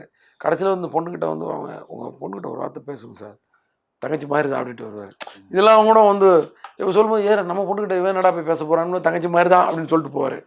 நீ வந்து ரொம்ப பெரிய இது பண்ணி ப்ரெஷர் ஆகிக்கோனா, நான் வேறு ஒரு கண்டென்ட் தான் போயிட்டு பாருமா, இந்த ஃப்ரெண்ட்ஷிப்லாம் சுத்தாதீங்கம்மா, உலகத்தில் நீ நம்ப வேண்டிய எப்படி இழுத்து விட்டான் பார்த்தியா உன்னை, உலகத்தில் நீ நம்ப வேண்டியது அப்பா அம்மா மட்டும்தான், அவங்க தான் 100% நம்ப வேண்டியது சம்திங். இந்த மாதிரி ஒரு ஃபிலாசபியை தான் அந்த கேரக்டர் பேசிட்டு போகிற மாதிரி இருப்பேன். இப்போ வன்மமாக ஒரு விஷயத்த சொல்லுவார், என்னம்மா ஒழுங்காக அவன் புள்ள திருந்திடுறானா, இல்லை ஏதாவது உடம்புலேருந்து ஒரு 5-6 கிலோ எடுக்க வேண்டியிருக்குமா, அதாவது கை காலை வெட்ட வேண்டியமா இருக்குன்றதே வந்து ஒரு 5-6 கிலோ எடுக்க வேண்டியிருக்குமான்னு வேறு மாதிரி ஒரு கணக்கு. அங்கேயே ஒரு அக்கௌண்டன்ட் வந்துடுவார். இந்த மாதிரி நீ கேட்குறதுனால அந்த ஃப்ளாஷ்பேக்கில் உங்களுக்கு நிறைய விஷயங்கள் சொல்லிட்டு சார் இப்போ தாமிரபரணி, பூஜை, ரத்னம் 8 வருஷ கேப். ஸோ விஷால்கிட்ட நீங்க பார்த்த டிரான்சிஷன், அதே மாதிரி ஹரியோட டிராவல் இந்த 3 படத்துல எப்படி சேஞ்ச் ஆயிருக்கு, என்ன சேஞ்ச் ஆயிருக்கு? என் சைடெலாம் எனக்கு ஒரு பெரிய சேஞ்செல்லாம் எனக்கு தெரியல. அதே வேலையாக அதே இதை நான் வந்து கடமைன்னு பார்த்துட்ருக்கேன்னு நினைக்கிறேன். பெரிய சேஞ்ச் இருக்காது. நான் என்னோடய படங்கள் நல்லா இன்றைக்கி அப்டேட்டடாக ஏதாவது பண்ணுறோமான்னு தான் நான் வாட்ச் பண்ணிக்கிட்டு இருப்பேன். அந்த மாதிரி ஏதாவது கதை அமையுதா, அந்த கதையில் ஒரு ஸ்க்ரீன் ப்ளே நல்லா பண்ண முடிஞ்சிருதா, நல்ல வசனங்களை எழுதிட முடியுதா, ஏதாவது அப்டேட்ஸ் இருக்காப்பா, ஏதாவது பண்ண வேண்டியிருக்கா படத்தில், இந்த மாதிரி தான் நம்ம. அவ்வளோதானே தவிர பெரிய சேஞ்ச் என்கிட்ட கிடையாது. விஷால்கிட்டையும் ரொம்பலாம் சேஞ்ச் கிடையாது. அவர் எப்போதுமே வந்து கூல் ஹீரோ தான். அவர் நல்லா ஜாலியாக வந்து வேலை செஞ்சுட்டு போகிறவர். ரொம்ப வந்து இந்த படத்தில் மட்டும் ஒரு சின்ன சேஞ்ச் என்னென்னா, அவர் அடுத்த படம் டைரக்ட் பண்ண போகிறதுனால ஒரு பர்டிகுலர் ஷெடியூலுக்கு அப்புறம், ஒரு 2 ஷெடியூலுக்கு அப்புறம் பார்த்தீங்கன்னா உங்களுக்கு வந்து ரொம்ப ஒரு டேரக்டர் உள்ள வந்துட்டார். அதனால் நிறைய கேள்வி கேட்க ஆரம்பிச்சார். அதை நான் பேசிப்பேன், அவர்கிட்டே சொல்லுவேன், நான் டைரக்டர் வேலை செய்கிறாரா, ஓகே ஓகே, பட் நல்லா இருக்கும் கேள்வி, எனக்கே ரொம்ப ஹாப்பியாக இருக்கும். இப்போ அது வந்து முன்னாடி அது கூட கேட்க மாட்டேன். ஏன்னா அது முதலே வந்து கதை கேட்கும்போதே ஏதாவது கேள்வி இருந்தால் கேட்டுருவார். அதோட அவர் வந்து டோட்டலாக டைரக்டர் படிச்சுட்டு அவர் பாட்டு கூலாக வந்து ஆக்ஷனாக தான் அவர் சீரியஸாகவே ஆவார். அது வரைக்கும் சாதாரணமாக கேஷுவலாக தான் நின்றுருப்பார் அந்த மாதிரி. ஸோ இந்த படத்தில் அந்த சேஞ்ச் இருந்துச்சு. மற்றபடி கேரக்டராக அவர் எப்போதுமே ஒரே மாதிரி தான், எல்லாரையும் மதிக்கிறவர், எல்லாரும் ரெஸ்பெக்டாக பிஹேவ் பண்ணுறவர். இப்போ விவேக் சார் வந்து முன்னாடி ஒரு பேட்டியில் சொன்னார், ஹரி வந்து அப்படியே எதிர்காலத்தில் ஓடி வர மாதிரி ஓடுவார், பரபரன்னு இருப்பார். அது மாதிரி ஒரு டைரக்டர் ஒரு ஹீரோ பண்ணும்போது நீங்கள் இந்த ஃபிசிக் இப்படி சேஞ்ச் பண்ணிக்கணும், உங்கள் உருவத்தை இப்படி மாற்றிக்கணும், இப்படி மோல்ட் பண்ணிக்கணும்னு சொல்லுவாங்க. ஆனால் நீங்கள் இந்த படத்தில் ரத்னமில் இந்த படத்தில் நீங்கள் ஃபிசிக்கை மாற்ற வேணாம், ஒரு நாளைக்கு 8 கிலோமீட்டர் ஓடுற மாதிரி ரன்னிங் ப்ராக்டிஸ் பண்ணிக்கோங்க அப்படின்ற மாதிரி ஒரு தகவல் சொன்னாங்க. இது அந்த ஸ்க்ரீன் பிளேக்கு அது எந்த விஷயத்தில் எதுக்காக? அதுதான் கரெக்டாக நல்ல கேள்வி. என்னென்னா உங்கள் ஃபிசிக் எனக்கு எப்படி இருந்தாலும் பிரச்சனை இல்லை, இவன் டோன்ட் கேர் கேரக்டர். இவன் டெய்லி வந்து ஒர்க் அவுட் பண்ணி பக்காவாக வந்து அப்படியே கட்ஸோடலாம் வந்து நிற்கிற கேரக்டர் கிடையாது. ஆனால் துரத்தி அடிக்கிறான்ல, அந்த மாதிரி தான் எல்லா ஃபைட்டும் வச்சுருக்கேன். நான் வந்து 8 ஆக்ஷன் சீக்வன்ஸ் இருக்குது. அந்த 8ம் வந்து என்னென்னா, நான் மெயினாக டிஸ்கஷன்லேயே டிசைட் பண்ணுறது, இது ஒரு வெறும் ஃபைட்டாக இருந்துடக்கூடாது. இதில் வந்து ஒரு சேஸ் இருக்கணும். இந்த ஃபைட்டுக்குள்ளே வந்து ஒரு ஃபைட்டுக்கு முன்னாடி வந்து ஒரு ஓடி போய் ஒருத்தனை போய் பிடிக்கிறதுக்கு ஓடுறதோ, இல்லை இவர் யாரையோ காப்பாற்றுறதுக்கு ஓடுறதோ, இந்த மாதிரி ஒரு ஓட்டமும் நடையுமா அந்த விஷயம் இருக்கணும். ஸோ நடுவில் அடிதடிங்கிறது கம்மியாக வச்சா போதும் நம்ம. ஸோ முன்ன பின்ன நமக்கு ஒரு பெரிய ஒரு ஒரு ஒரு சாலிடாக ஒரு ஃபுட்டேஜ் வேணும் இல்லையா, அது அந்த மாதிரி நம்ம ஸ்க்ரீன் ப்ளே பண்ணிடணும். ஏன்னா கதை நம்மளை அப்படி தான் சொல்லுது. ஸோ வெறும் நின்று அடிக்கிற மாதிரி ஒரு 2 ஃபைட் இருந்தால் போதும். மற்றபடி எல்லாமே ஓடி அந்த மாதிரி இருக்கணும் போது, ஹீரோவுக்கு வந்து ஓடி ஒருத்தனை துரத்தி பிடிச்சிக்கிட்டு குறுக்க வர்றவங்களாம் அடிக்கிற மாதிரி ஒரு ஃபைட் வச்சோன்னு வச்சுக்கோங்க. இப்போ அவர் துரத்துட்டு இருந்தால் காலையிலேருந்து ஒரு டேக்குக்கு எத்தனை கிலோமீட்டர் ஓடணும் பாருங்கள். ஒரு ஷாட்டுக்கு எத்தனை டேக் போகும், அந்த ஆக்ஷன் சீக்வன்ஸ் தான். அத்தனை டேக்கும் ஓடணும். ஒரு 100 மீட்டர் கணக்கு வச்சாலே ஒரு 5 டேக் 6 டேக்குன்னா அதே 600 மீட்டர் ஆச்சு ஒரு ஷாட்டுக்கு. 20 ஷாட் 25 ஷாட்னு நினச்சி பாருங்கள், ஒரு நாளைக்கு 10 கிலோமீட்டர் மினிமம் ஓடி ஆகணும். ஸோ அதனால தான் நான் அதை சொன்னேன் அவர்கிட்ட. அவருடைய ட்ரெயினர் கூட பார்த்தேன், தம்பி ஒரு விஷயம் ஞாபகம் வச்சுக்கோ, ஃபஸ்ட்டு டேவே கிட்டத்தட்ட 10 கிலோமீட்டர் ஓட வேண்டியிருக்கு. இது வந்து தொடர்ந்து 80 நாளும் ஓட போகிறார் அவர். நடுவில் என்னைக்கா ஒரு நாள் சீன் எடுக்கிற அன்றைக்கி ஓடாமல் இருப்பார். அதனால் நீ வந்து சார் நாங்கள் நல்லா ஒர்க் அவுட் பண்ணுவோம், அது கிடையாது, ஓடுறதுக்கு ட்ரைனிங் கொடு ஹீரோவுக்கு. அங்கே வந்து அவருக்கு வந்து அது வந்து ஒரு சேலஞ்சிங் ஆகிடக்கூடாது, அது வந்து ஈஸியாகிடணும் அப்படின்னா ஓகே சார் பண்ணிடலாம். பார்த்தா அதுவும் மாஸ்டருங்கெல்லாம் பின்னி எடுத்தாங்க. நானாவது கொஞ்சம் நியாயம் பார்ப்பேன். ஒரு எந்த கட்டு அவ்வளோதான் ஓட வைப்பேன் ஹீரோவை, ரொம்ப ஓட வைக்க மாட்டேன் நான். லென்த்தை வந்து கரெக்டாக மெஷர் பண்ணி தான் ஓட வைப்பேன். இங்கேருந்து இங்கே தான் வைப்பேன்னு சொல்லி உடனே கட்டுன்னு சொல்லுவேன். ஏன்னா ஓடுற ஒவ்வொரு நிமிஷம் ஒவ்வொரு இது பர்ன் ஆகிட்டே இருக்குது, உடம்புல டயர்டாகிட்டு இருக்கும், நம்ம வேஸ்ட்டாக அதுக்கு ஓட விடணுன்ற மாதிரி. மாஸ்டருக்கு வந்து நல்லா வரணுன்றக்காக அந்த வெறியில் ஐயோ எனக்கு மூச்சு முட்டு ஓடும்போது அவர் துரத்திட்டு ஓடுறது பார்த்தா. ஸோ அது அது வந்து நல்லா நடந்துச்சு அந்த ஃபைட். நீங்கள் ஃபைட்டை பார்க்கும்போது தெரியும், நீங்கள் எப்படி ஓடி இருக்காங்கன்னு வந்து பாருங்களேன். ஐயோ சார், ஒரு டைரக்டர்ஸ் வந்து அவங்க விஷுவலைஸாக என்ன பண்ணி ஷூட் பண்ணாலும் அதை என்ஹான்ஸ் பண்ணி லிஃப்ட் பண்ணுறது ஒரு மியூசிக் டைரக்டர். ஸோ இந்த படத்தில் டிஎஸ்பி அவருக்கு உங்களோட ஜேர்னியில் ஒரு 6வது படம். இந்த படத்துக்கு டிஎஸ்பியோட இம்பார்ட்டன்ஸ் என்ன? சாங்கா ரீரிகார்டிங்க? முதல்ல சாங்குன்னு சொல்லலாம். ஏன்னா ரீரிகார்டிங்க்கு முன்னாடியே சாங்ஸ் எல்லாம் வர ஆரம்பிச்சிச்சு. இதில் சாங்கே வந்து நாங்கள் வித்தியாசமாக பண்ணோம். இந்த படத்துக்கு வந்து மொத்த சாங்கே ஷூட் பண்ணி அதர் ஒன் சாங், அது அந்த சாங் வந்து சவுண்டோட ஷூட் பண்ண வேண்டிய டான்ஸ் பிட்டு. மற்ற சாங் எல்லாமே வந்து 5 சாங் 6 சாங் இருக்குது. பிட் சாங்கெல்லாம் சேர்த்து 7 இருக்குதுன்னு வச்சுக்கலாம். அது வந்து எல்லாமே வந்து கொஞ்சம் மாண்டேஜஸ் மாதிரி தான் இருக்கும். ஸோ அதனால் ஆனால் அப்போ கூட ஒரு பாண்டிய சாங் கூட நமக்கு ஒரு சாங்கு சப்போர்ட்டுக்கு இருந்தால் அது வேறு மாதிரி தான் இருக்கும். பட் அவரோட பிஸி ஷெட்யூலில் நான் அப்படி சொல்லிட்டேன். இல்லாட்டி அவரால் தேவையால் இந்த படமே பண்ண முடியாது. அவ்வளோ ஃபுல்லாக அவர் வந்து ஹிந்தி, தெலுங்கு நிறைய படங்கள் இப்போ தமிழ்லேயே பெரிய பெரிய படங்கள்லாம் பண்ணிகிட்ருக்காரு. ஸோ நான் வந்து நீங்கள் வந்து பொறுமையாக கொடுங்க, நான் ஷூட் பண்ணிட்டு வந்துடுறேன்னு சொல்லிவிட்டு நான் போகும்போதே எல்லாம் ஷூட் பண்ணிட்டேன். ஷூட் பண்ணி அது வந்து இளையராஜா சார் சாங் போட்டு, இசைஞானி சாங்கை போட்டு அவர்கிட்ட வந்து ஏடி ரூமில் கூப்பிட்டு காட்டினேன். அதுக்கப்புறம் தான் அவர் எல்லாமே டியூன் பண்ணி பண்ணார். ஸோ அவருக்கு என்னென்னா நம்ம பாட்டு என்னவா வரப்போகுதுன்றதை காட்டிட்டேன் நான். ஓகே. ஸோ அது இன்னும் வசதியாக, அதனால் பாட்டு ஒன்று ஒவ்வொரு தினசாக வந்துருச்சு. இப்போ இன்னைக்கு கூட ஒரு சிங்கிள் நேற்று கூட ரிலீஸ் ஆகிருக்கு. நல்ல பேர். ஒரு அந்த சாங்கே வந்து ஒரு டிஃப்ரெண்ட் சுச்சுவேஷனில் வரும். அதனால தான் அதை வந்து அந்த சாங் பாருங்கள், ரொம்ப இன்ட்ரெஸ்ட்டாக இருக்கும். ஸோ அந்த மாதிரி நிறைய எமோஷ்னல் சீன்ஸ்லாம் ஒரு 5 வரியை போட்டு ஒரு சாங்காக கன்வெர்ட் பண்ணி இந்த மாதிரி விஷயங்கள்லாம் கூட நடந்துச்சு. ஏன்னா வெறும் மியூசிக்கலாக போகாமல் ஒரு 4 வரியோடு போயிடலாம். அதனால தான் திவேகா சாரை மட்டும் நீங்கள் மட்டும் எழுதுங்க இந்த படத்தில். எப்போவுமே ஒருத்தர் 2 பேர் 3 பேர் கூட எழுத வச்சுருப்போம். இந்த படத்தில் அவர் மட்டும் எழுதிட்டேன்னா த்ரூ அவுட் இந்த மூடு ட்ராவல் பண்ணணும். அப்புறம் எல்லார்ட்டையும் எல்லா கதையும் சொல்லிவிட்டு இவர் இப்படி எழுதியிருக்காரு, இந்த வரி அவர் யூஸ் பண்ணிக்கா சொல்ல முடியாது. அதனால் ஒரே லிரிக் ரைட்டர் தான் நல்லது. அந்த மாதிரிலாம் பண்ணால் அதில் வந்து சாங்ஸ் ஃபஸ்ட்டு. இப்போது எல்லாம் இன்றைக்கி காப்பிலாம் வந்து பண்ணி ஃபஸ்ட் காப்பி எல்லாம் பார்க்கும்போது பார்த்தா ரீரிகார்டிங் வந்து அப்படி பண்ணி வச்சுருக்காரு. கலப்பி எடுத்துட்டார். ரீரிகார்டிங் வந்து இந்த படத்துக்கு வந்து நானே ரீரிகார்டிங்க்கு நிறையா கேப் விட்டு கட் பண்ணியிருக்கேன்னா பார்த்துக்கோங்க எவ்வளோ பேசி. நானே கொஞ்சம் மாறி தான் இது பண்ணேன். அதை வந்து அழகாக யூட்டிலைஸ் பண்ணி அவ்வளோ நான் தான் சொன்னேன். ஒரு 4 நாளைக்கு முன்னாடியே இல்லை ஒரு வாரம் இருக்கும். செகண்ட் ஹாஃப் ஒரு வருஷன் பார்த்தேன் ரீரிகார்டிங். பார்த்துட்டு அவர்கிட்ட சொன்னேன், 20 சாங்க்கு கம்போஸ் பண்ண மாதிரி இருக்குது, நியாயம் பண்ணி வச்சுருக்கிறீங்க வா அப்படின்ட்டு போனேன். வேறு எதுவுமே சொல்லலை நான். ஏன்னா அப்படி இருந்துச்சு. ஒன்றும் தனித்தனியாக தெரிகிற மாதிரி பண்ணியிருக்கிறாரு. ஸோ தேவி வந்து நமக்கு வந்து என்றைக்குமே நம்மளோட டிலைட்டு தான். இந்த படத்தில் வந்து அவர் என்ன ரொம்ப மோட்டிவேட் பண்ணிட்டாரு. கதை கேட்ட நாள்லேருந்து எனக்கு வந்து ரொம்ப எனக்கு என்ன எத்தனை படம் பண்ணாலும் யாராவது பாராட்டுறதோட என்கரேஜ் பண்ணால் ரொம்ப பிடிக்கும் எனக்கு. பாராட்டுன்றது ரொம்ப நேரம் பார்த்துட்டு இருக்க முடியாது அவங்க மூஞ்ச. என்கரேஜ் பண்ணுறவங்கள பார்த்துட்டே இருக்கலாம். ஸோ என்கரேஜ் பண்ணிகிட்டே இருப்பார் அவர். Sir sir sir sir sir single shot தான் சொன்னீங்க சார், அதை எடுத்துருங்க சார், அப்படி எடுத்துருங்க, விட்டுறாங்க, காம்ப்ரமைஸ் பண்ணாதீங்க, உங்களுக்கு முடியும். இந்த மாதிரி விஷயங்கள் இதுவே கிடையாது. இது மாதிரி நிறையா விஷயங்கள் அந்த மாதிரி ஒரு கண்டென்ட் சொன்னீங்க. அது வந்து மேக்ஸிமம் எலிவேட் பண்ணிடுங்க. வில் பிளாஸ்ட் இட் ரீரிகார்டிங்கில். இந்த மாதிரிலாம் வந்து ஏன்னா அந்த பாட்டுக்கும் கதைக்குமே ரொம்ப ரிலேட்டடாக இருக்கும். அதனால தான் என்னால் வந்து வித்தவுட் சவுண்டே ஷூட் பண்ண முடியுது. இல்லைன்னா பாட்டு போட்டு தான் ஷூட் பண்ணுற மாதிரி டான்ஸ் பிட்டு கிடையாதுங்க. எல்லாமே வந்து அப்படியே ஒரு வேறு மாதிரி ஒரு அட்டாச்சாக இருக்கும் மியூசிக்கோட. அண்டு சிங்கிள் ஷாட் எடுத்துகிட்டு வந்துட்டேன். அந்த ஸ்க்ராட்சாக இருக்கிற சீசன்லேயே அது ரொம்ப எடுத்துகிட்டு வந்து அந்த ரா ஃபுட்டேஜை அவர்கிட்ட போட்டு காட்டினேன். அன்னையிலேருந்தே அவர் வந்து அதுக்கு வந்து ஒரு பயங்கரமான ஒரு மியூசிக் பண்ணிடணும். ஏன்னா இதை விட ஒரு பிரம்மாண்டமான ஷாட்லாம் நான் பார்த்துருக்கேன். ஹாலிவுட் ஃபிலிம்ஸ்லேயும் நம்ம இந்தியன் ஃபிலிம்ஸில் பார்த்துருக்கேன். ஆனால் இது வந்து ஒரு ரியல் சிங்கிள் ஷாட். அது ஸ்டிச் பண்ணி அதுவே கஷ்டம்தான். பட் அதெல்லாம் சொன்னார் அவர்.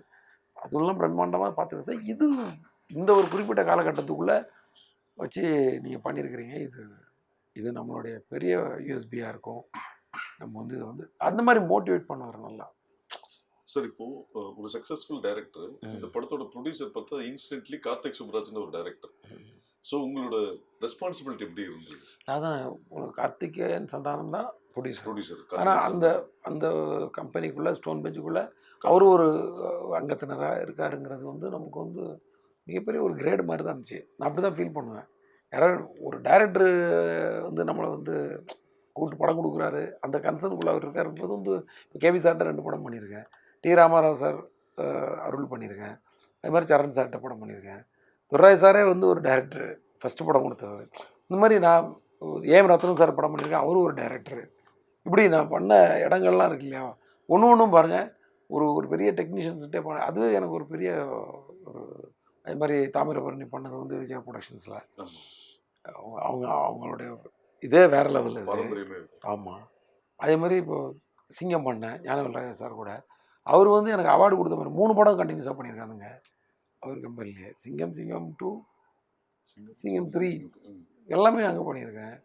ஸோ இப்படி நமக்கு தொடர்ந்து வேலை கொடுக்குறாங்கன்றதே வந்து சரி, அப்போ நம்ம அந்த அளவுக்கு அவங்கள்ட்ட நம்ம கரெக்டாக நடந்திருக்கோம், இல்லை நமக்கு அது நல்லா அந்த அலைவரிசை ஒத்து போயிருக்கு, அப்படி தானே நம்ம அர்த்தமாக எடுத்துப்போம்.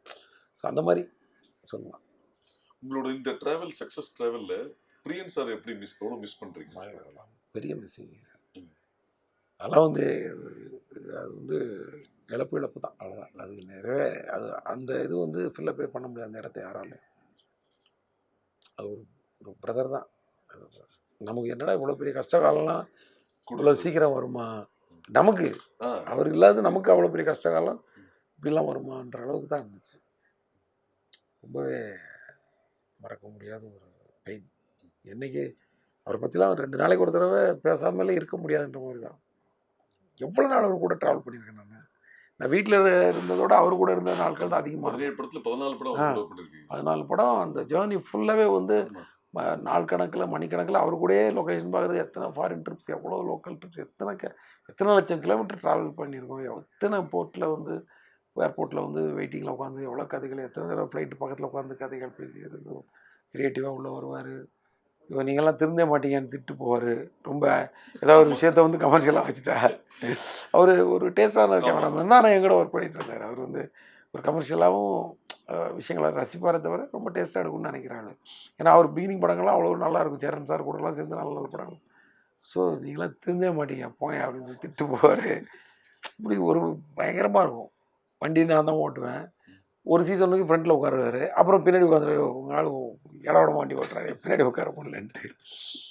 எவ்வளோ நாள் ட்ராவல் பண்ண வண்டிக்குள்ளே தான் பேசி பொதுவாக உங்களோட விளம்பரங்கள் எல்லாத்துலேயும் பார்த்தீங்கன்னா அந்த பீரியட்ல தந்தியில வந்து ஒரு சின்ன ஆட் வரும், 2 காலம் 10 சென்டிமீட்டர்.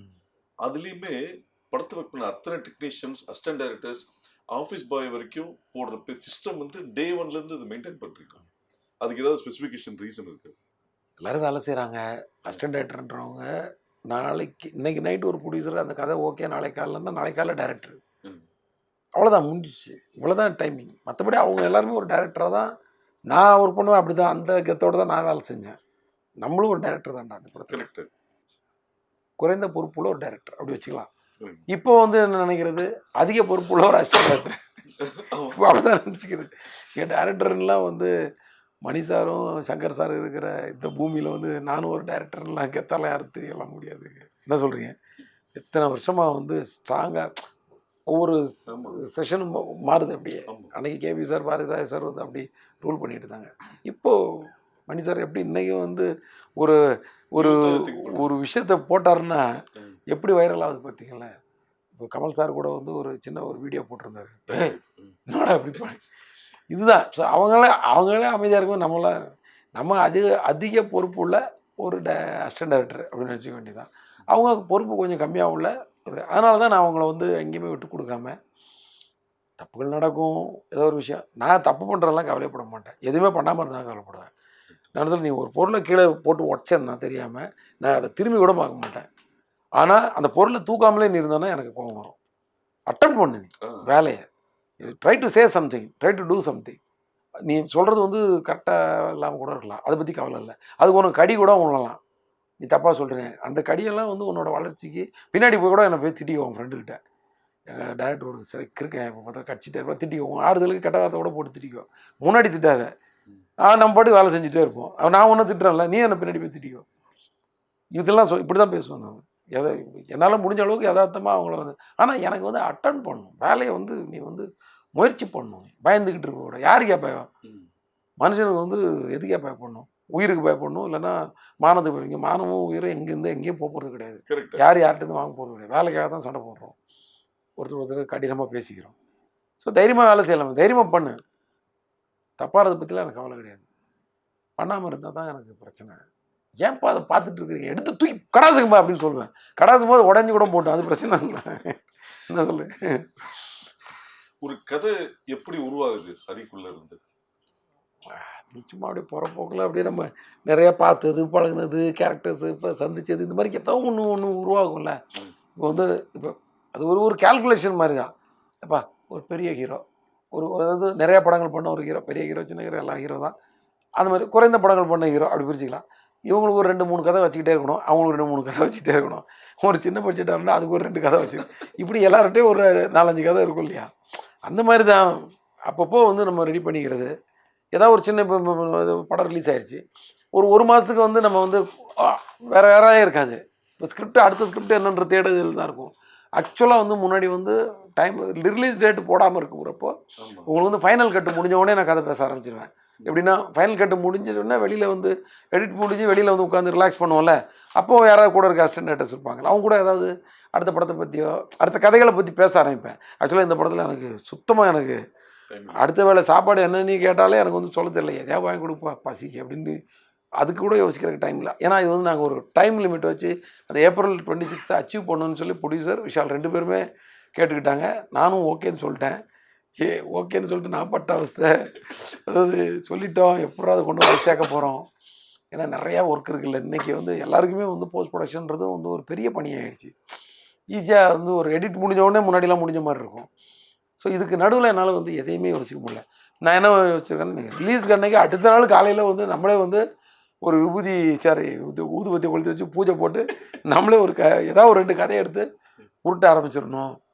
ஏன்னா ஒரு 2 கதை வந்து அப்படியே ஒரு ஃபினிஷ் ஆகாமல் இருக்குது, அது ஒரு கதையாக மட்டுமே இருந்துகிட்ருக்கு, இன்னும் வந்து அது வந்து ஒரு பிளேயாக மாறல. ஸோ அதை ஃபினிஷ் பண்ணிவிடுவோம், பிளேயாக இருக்கிறது அப்புறம் கூட பார்த்துக்கலாம் அப்படின்னு ஒரு முடிவோடு இருக்கேன். எப்படின்னு தெரில சார். நீங்கள் பொதுவாக திருநெல்வேலி தூத்துக்குடி பேக்ட்ராப் தான் நிறைய பண்ணியிருக்கீங்க. இது முதல் முறையாக வேலூர் பேக்ட்ராப். இந்த ரத்தமோட டிராவல் எப்படி இருக்கு? ஏன் வேலூர்? வேலூர்ன்ற நான் நிறையா புழங்கினது என்னோட சொந்த ஊர் தூத்துக்குடி திருநெல்வேலி. நான் நிறையா புழங்கினது வந்து இங்கே இந்த பக்கம் தான், நார்த் தமிழ்நாடு தான், மெயினாக சென்னை. என்னென்னா சென்னைனா நான் சிட்டிக்குள்ளே இருக்க மாட்டேன், ரியல் எஸ்டேட்டுன்னு சொல்லி சும்மா 100 கிலோமீட்டருக்கு அங்கேயும் பைக்கில் சுற்றிட்டு இருப்பேன். ஸோ எனக்கு இந்த பக்கம் வந்தவாசி தான் எனக்கு சிட்டி. இந்த பக்கம் பார்த்தீங்கன்னா வேலூர் பக்கத்தில் ராணிப்பேட்டை வரைக்கும் எனக்கு சிட்டி தான். எனக்கு என்னுடைய 1 ஹவரில் நான் பைக்கில் எவ்வளோ தூரம் போகிறேனோ அதெல்லாம் எனக்கு வந்து என் கண்ட்ரோலில் உள்ள ஏரியா மாதிரி. இந்த பக்கம் பார்த்தா கும்மிடிப்பூடி இப்படி வச்சுருக்கோம். ஸோ இந்த மக்கள் கூட நான் நிறையா பழகியிருக்கேன், ரியல் எஸ்டேட் டைம்லேயும் சரி மற்ற நேரங்கள்லேயும் சரி. வந்து நிறையா ஃப்ரெண்ட்ஸும் நிறையா பேர் உண்டு என் கூட படித்தவங்க. ஏன்னா ஒரு சென்னை வாசின்னும் போது சென்னை மக்களோட இது மட்டுமே நம்ம தெரிஞ்சிருக்கிறது சில பேர் இந்த அவுட்ஸ்கர்ட்டில் போய் பழகும்போது அவங்களோட கல்ச்சர் ரொம்ப வித்தியாசமாக இருக்கும், ரொம்ப பாசமாக இருப்பாங்க. ஸோ இந்த ஏரியா வச்சு ஒன்று பண்ணணும்னு நினச்சிட்டு இருக்க காலகட்டத்தில் தான் எனக்கு வந்து தங்கர் பச்சான் சார் பண்ண படங்கள், அப்புறம் சேரன் சார் கூட தங்கச்சி பச்சான் படம், அதெல்லாம் வந்து இந்த பன்ருட்டி இந்த பக்கம் கடலூர் பன்ருட்டி இந்த ஏரியா வச்சு வரும்போது ரொம்ப இன்ட்ரெஸ்ட்டாக இருந்துச்சு. இந்த ஏரியா வச்சு பண்ணுறாங்க. அப்புறம் இப்போ லேட்டஸ்ட்டாக இப்போது கொஞ்சம் பேர் கூட நம்ம ரஞ்சித் கூட நம்ம சென்னையோட அவுட்ஸ்கர்ட்டை வச்சு நிறைய படங்கள் பண்ணுறாரு, அதெல்லாம் இன்ட்ரெஸ்ட்டாக இருந்துச்சு. சரி நம்மளும் ஏன் பண்ணக்கூடாது, சரி நம்ம அவங்க அளவுக்கு ரொம்ப ஆளுமையோடு வந்து அந்த கல்ச்சர் அப்படியே கரெக்டாக பண்ணிட முடியாது, சரி ஒரு கமர்ஷியல் படம் எடுத்துக்கிட்டு இந்த பக்கம் ஒன்று பண்ணுவோம். சரி நமக்கு எது சென்டர் பார்ட் எது, இந்த பக்கம் சிட்டிக்கு அப்புறம் இந்த பக்கம் சென்டர் பார்ட்னா வேலூர் வந்து ஒரு ஸ்ட்ராங்கு டிவிஷன், வேலூர் காட்பாடி அந்த ஏரியா ஃபுல்லாகவே உங்களுக்கு வந்து அந்த இதில் ட்ரெயின் போயிட்டே இருக்கும். இந்த பக்கம் காட்பாடி இருக்குது, இந்த பக்கம் வேலூர் இருக்கும், அந்த பக்கம் வாணியம்பாடி இருக்கும், இந்த பக்கம் ஆம்பூர் இருக்கும், இந்த பக்கம் ஆற்காடு இருக்கும், அந்த பக்கம் ராணிப்பேட்டை இருக்கும், இப்படி போயிட்டுருக்கும். நீங்கள் அந்த ட்ரெயின் ரூட்டு பார்த்தீங்கன்னா இந்த பக்கம் அரக்கோணம் இருக்கும், இந்த பக்கம் இன்னொரு காஞ்சிபுரம் சம்திங், இந்த பக்கம் இப்படி அந்த ட்ரெயின் வந்து த்ரூட் பெங்களூர் வரைக்கும் இப்படி பிரிச்சுக்கிட்டே இருக்கும். ஆனால் நடுவில் 7 கிலோமீட்டரில் 2 சிட்டியும் ஜாயின் ஆகிடும். இந்த மாதிரி இருக்கும். இதெல்லாம் வந்து அப்சர்வ் பண்ணி வேலூரில் வந்து ஹைவேஸுக்கு நடுவில் 8 பிரிட்ஜ் இருக்கிற ஒரே ஊரை தான். நான் அதை யாரை கட்டினேன், யார் இங்கே வந்து பவரில் இருக்கும்போது இது கட்டினாங்க அப்படின்னு அடிக்கடி கேட்டுக்கிட்டே இருப்பேன். ஏன்னா அந்த மாதிரி எங்கேயுமே நான் பார்த்ததில்லை. அதுவும் சிட்டிக்குள்ளே ஹைவேஸ் போகும், எல்லாத்துக்கும் பிரிட்ஜஸ், எல்லாமே க்ளீனாக இருக்கும், எல்லா இடமும் வந்து வேலூர் தூய்மையாக இருக்குது, இதெல்லாம் பார்த்துருக்கேன். நிறையா நான் வந்து அங்கே வந்து டைலாக் எழுதுறக்கா போவேன். பக்கத்துலேயே ஒரு சிட்டி, நம்ம இங்கே வந்து டக்குன்னு ஒரு 2 மணி நேரத்தில் ஓடிடலாம். ஸோ வேலூரை வச்சு பண்ணலான்னு ஐடியா பண்ணும்போது அதை பற்றி அப்சர்வ் பண்ணி வேலூர் காட்பாடி அந்த பக்கம் பார்டருக்கு அந்த பக்கம் சித்தூர். ஸோ சித்தூர்லேருந்து ஒருத்தன் வந்து இங்கே வந்து ஒம்பு பண்ணான்னா அவனுக்கு என்ன, இங்கேருந்து ஒருத்தன் அங்கே போய் ஒரு பிரச்சனை பண்ணால் என்ன, அந்த ரூல்ஸ் அண்ட் ரெகுலேஷன் எப்படி மாறும், இந்த போலீஸோட லெவல் என்ன, அந்த போலீஸோட பவர் என்ன, இவங்க இங்கே வரணும்னு என்ன பண்ணால், இப்படிலாம் ஒரு விஷயங்கள்லாம் அதுக்குள்ளே அந்த ஒரு ஆக்ஷன் தீம் உள்ளே வந்துடும் ஆட்டோமேட்டிக்காக. ஏன்னா பார்டர் ஏரியா டோட்டலாக இங்கிட்டு வந்து சூலூர்பேட்டை கிட்ட நம்ம இதை தாண்டினோடனே கும்மிடிப்பூண்டி தாண்டினோடனே வருது நெல்லூர் போகிற வழியில் ஒரு பார்டர், இந்த பக்கம் ஊத்துக்கோட்டை, அந்த பக்கம் சத்தியவேடு அங்கே ஒரு பார்டர், அதுக்கடுத்து திருத்தணி நகரி அது ஒரு பார்டர், அதுக்கடுத்து வேலூர் காட்பாடி சித்தூர் அது ஒரு பார்டர், அந்த பக்கம் குடியாத்தம், அந்த பக்கம் பார்த்தீங்கன்னா பழமனூர் அது ஒரு பார்டர், இது வரைக்கும் கர்நாடகா வரைக்கும் இப்படி ஒரு பார்டர் இருக்குது. இந்த பார்டரில் என்ன இன்ட்ரெஸ்ட்டாக இருக்கும் பிரச்சனைகள் அப்படின்னு அனலைஸ் பண்ணுவோம். அது வேறு மாதிரி இருந்துச்சு. ஓ இங்கே வந்து 2 தட்டிட்டு அங்கே ஓடி போய் ஒழிஞ்சிக்கிட்டா எவனும் அங்கே வர முடியாது. ஏன்னா அந்த பார்டருக்குள்ளே நம்ம போன வீக் தானே, அது எல்லாம் இந்தியா தான், நம்ம இந்தியா தான். பட் இருந்தாலும் வந்து ஒரு ஊர்லேயே அப்படி தானே வில்லேஜில் எடுப்போம். ஒருத்தன் வந்து அடிச்சுட்டு வந்து அவன் ஊருக்குள்ளே வந்துட்டான்னா அந்த ஊருக்காரன் இந்த ஊருக்குள்ளே பார்டருக்குள்ளே வரணும்னா கொஞ்சம் கஷ்டம். அப்படி தான் நம்ம ஒரு படம் பண்ணுவோம்ல. அதே மாதிரி ஸ்டேட் பார்டர் வச்சு பண்ணால் எப்படி இருக்கும் அப்படின்னு சொல்லி இது வந்து பிரியன் சார் வந்து முன்னாடி சும்மா சொல்லிட்டு இருப்பார், சார் நம்ம பார்டர் வச்சு ஒரு படம் பண்ணணும் சார், பார்டர் வச்சு படம் பண்ணணும் சார், இன்ட்ரெஸ்ட்டாக இருக்கும் சார், 2 லாங்குவேஜும் மிக்ஸ் பண்ணி, ஏன்னா பார்டர்லலாம் 2 லாங்குவேஜ்காரங்களும் 2 லாங்குவேஜ் பேசுவாங்க. இது வந்து மெயினாக வந்து நாங்கள் வந்து கேரளாவை தான் அண்டர்லைன் பண்ணி திருவனந்தபுரம் பார்டரில் நடக்கிறதா முதல்ல ஏதோ ஒரு விஷயம் பேசிகிட்டு இருப்போம், அடிக்கடி ஃப்ரீயாக இருக்கும் போதெல்லாம். அது மைண்டில் இருந்து தான் கதை இல்லை, அந்த களம் அப்படின்னு ஞாபகம் வச்சு அப்போ நம்ம சரி நம்ம கொஞ்சம் காரமாக படம் எடுக்கணும், ஆந்திரா பார்டரை வச்சுருவோம், அப்போ நல்லா சூடாக இருக்கும் அப்படின்னு சொல்லி இதை கையில் எடுக்கும்போது பார்த்தா அது ரொம்ப நல்ல இன்ட்ரெஸ்ட்டாக இருந்துச்சு உள்ள. ஏற்கனவே நம்ம நிறையா அங்கே திருப்பதி போகும்போது நிறைய ட்ராவல் இருக்கு இல்லையா, ரேணிகுண்டா அதுன்னு சொல்லி நிறைய விஷயங்கள் இருக்குது. ஆறில் கூட நிறையா அந்த பார்டர்லாம் பற்றி பேசியிருப்போம், அந்த மாதிரிலாம் இருக்கும். ஸோ அதனால் அதை எடுத்து சார் ஒரு டைரக்டருக்கும் ஒரு ஜானர் இருக்கு, ஆக்ஷன், ஃபேமிலி, சென்டிமெண்ட், எமோஷன். ஆனால் உங்கள் படத்தில் எல்லா படத்துலையுமே ஆக்ஷனுக்கு என்ன இம்பார்ட்டன்ஸ் இருக்கோ ஃபேமிலிக்கு அந்த அளவுக்கு இம்பார்ட்டன்ஸ் இருக்குது ஒன்று. ரெண்டாவது உங்களோட எல்லா படத்துலையுமே அந்த உறவு முறைகள் பற்றின ஒரு இம்பார்ட்டன்ஸ் இருக்கும், மதினி, மச்சினி, அந்த இதெல்லாம். அது இன்னைக்கு இருக்கிற ஜென்ரேஷனுக்கு அது கொண்டு போய் சேர்க்கணுன்றதுக்காக உருவாக்கப்பட்டதா இல்லை அது கதைக்களத்தில் தானாக வந்தது? கதைக்களத்தில் தாங்க. நீங்கள் எந்த பிரச்சனை உங்களுக்கு ஒரு பெரிய ஒரு அமௌண்ட்டு பண இழப்பு ஒன்று வருதுன்னு வச்சுக்கோங்களேன், அதுக்கெல்லாம் நீங்கள் வந்து பெருசாலாம் வந்து எக்ஸ்ட்ரீம் ரியாக்ட்லாம் பண்ண மாட்டாங்க. உங்கள் கையில் இருந்து சும்மா ஒரு எக்ஸாம்பிள் உங்கள்கிட்ட வந்து ஒரு 1 லட்ச ரூபா உங்களுக்கு ஒரு இம்பார்ட்டண்ட்டாக வச்சுருந்த பணம் தான். ஆனால் ஒருத்தர் அடிச்சுட்டு போயிட்டானா அவனை அப்படியே கொடூரமாக நீங்கள் இதெல்லாம் பண்ணிடணும்னு நினைக்க மாட்டீங்க. ஆனால் உங்கள் குடும்பத்தை ஒருத்தன் பாதிப்படைய வைக்கணும்னு நினச்சான்னா நீங்கள் அப்படியே கொடூரமாக மாறிடுவீங்க. இதுதான் இப்போ நான் ஒரு போலீஸ் படம் எடுத்தாலும் அவன் குடும்பத்து மேலே கை வைக்கணும்னு நினைக்கும் போது அவன் வந்து தீயாக மாறுறான். மற்ற ஆக்ஷன்லாம் வந்து அவனை அரெஸ்ட் பண்ணுற லெவலில் மட்டும்தான் இருக்கும். எக்ஸாம்பிள் வந்து லைக் இப்படி சொல்லலாம், சிங்கம் 2ன்னு வச்சுக்கோங்க. சிங்கம் 2ல் வந்து பார்த்திங்கன்னா பிகினிங்லேருந்து ஏதோ ஃபைட்லாம் இருக்கும், யாரோ அரெஸ்ட் பண்ண போவார், ஏதோ அனலைஸ் பண்ண போகும்போது அங்கே ஒரு ஃபைட் இருக்கும், அதெல்லாம் வந்து ஒரு ஃபைட்டாக மட்டுமே இருக்கும். ஆனால் இன்றைக்கி நைட்டு உங்கள் வீட்டை வந்து அட்டாக் பண்ண போகிறாங்க அப்படின்னு அவருக்கு தகவல் வந்துடும் மிஸ்டர் தியாகவனம் மூலமாக. இப்போது அவரை வந்து எப்படி ரியாக்ட் பண்ணுவார்னா, இவனுடைய எவனும் திரும்பியே போயிடக்கூடாதுன்னு ரியாக்ட் பண்ணுவார். ஏன்னா ஒரு போலீஸ்காரன் குடும்பத்து மேலே கை வச்சா அது எந்த அளவுக்கு வந்து அது வந்து உதவுடும், எந்த அளவுக்கு ரத்த கலரியாக மாறும் அப்படின்னு எவனுக்கு அந்த தைரியம் மட்டும் வந்துடக்கூடாது.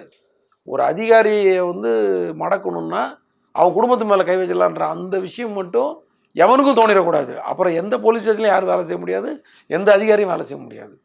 அதிகாரியை வந்து ஆப்போசிட் பண்ணால் அது எந்த பண்ணுமா ஸ்ட்ரைட்டாக தான் பண்ணிக்கணும். அவன் குடும்பன்றது தனி.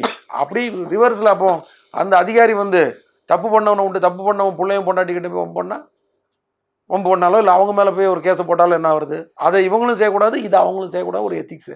அதை தாண்டி அவனுக்கு உள்ளே வர பார்ப்பானுங்க. அப்போ கன்னை உடச்சிட்டு, ஏன்னா அதை சரண்டர் பண்ணால் தான் நான் கத்தியை கையில் எடுக்க முடியும், அது கையில் தான் நான் கன்னை வச்சு தான் சுட முடியும். ஏன் அதை யூஸ் பண்ணாமல் நீ கத்தி எடுத்து நீ கேட்டக்கூடாது. ஸோ முதல்ல அவராகவே ஒரு டேபிளை அடித்து அதே ஒன்று சின்னதாக உடச்சி விட்டு இதை கொண்டு போய் ஆர்மரியில் போய் சரண்டர் பண்ணிவிடு. So a policeman with family without weapon அப்படின்ற மாதிரி நிற்பார். அது எதுக்குன்னா அந்த அந்த கதையை சொல்லும்போது நான் ஜிக்கிட்ட சொன்னேன், ஜி நீ வந்து உங்களை ஒருத்தன் ரோட்டில் திட்டினான்னா நீங்கள் தாங்கிடுங்க, ஆனால் தம்பியை திட்டினான்னு வச்சுக்கோங்க, கார்த்தி ஒருத்தன் திட்டினான்னு உங்களால் தாங்க முடியாது. அது மாதிரி தான் இதான் மூடு இந்த சீனுக்கு. உங்களை எத்தனையோ பேர் அடிக்க தான் வருவான், ஏன்னா நீங்கள் போலீஸ்னாலே ஒரு 10 எதிரி இருந்துட்டு தான் இருப்பான், அதான் நீங்கள் ஜாலியாக தான் போயிட்டுருப்பீங்க டெய்லி, தட்ஸ் எவ்ரிடேஸ் ப்ராப்ளம். ஆனால் உங்கள் குடும்பத்தை ஒருத்தன் கணக்கு பண்ணுறான்னா அது எவ்ரிடே ப்ராப்ளம் கிடையாது, அது எவர் ஒன்ஸ் ப்ராப்ளம், அது வரவே கூடாத ப்ராப்ளம், அது முடிச்சிடணும்னு நினைப்பீங்க. இதான் அது கூட அந்த கதை சொல்லுமா அப்படின்னு சொன்னேன். சார் புரியுது சார், இல்லை நான் சொல்லிடுறேன். இதே மாதிரி தான் தொண்டை தண்ணி வாங்கிட்டு அந்த ஏன்னா நான் செகண்ட் ஹாஃபில் அந்த ஃபைட் வர்றதுனால அதுக்கு முன்னாடி 5 மணி நேரம் கதை சொல்லி அப்படி டயர்டு விடுங்க போதும்னாரு என்ன ஆக்சுவலாக.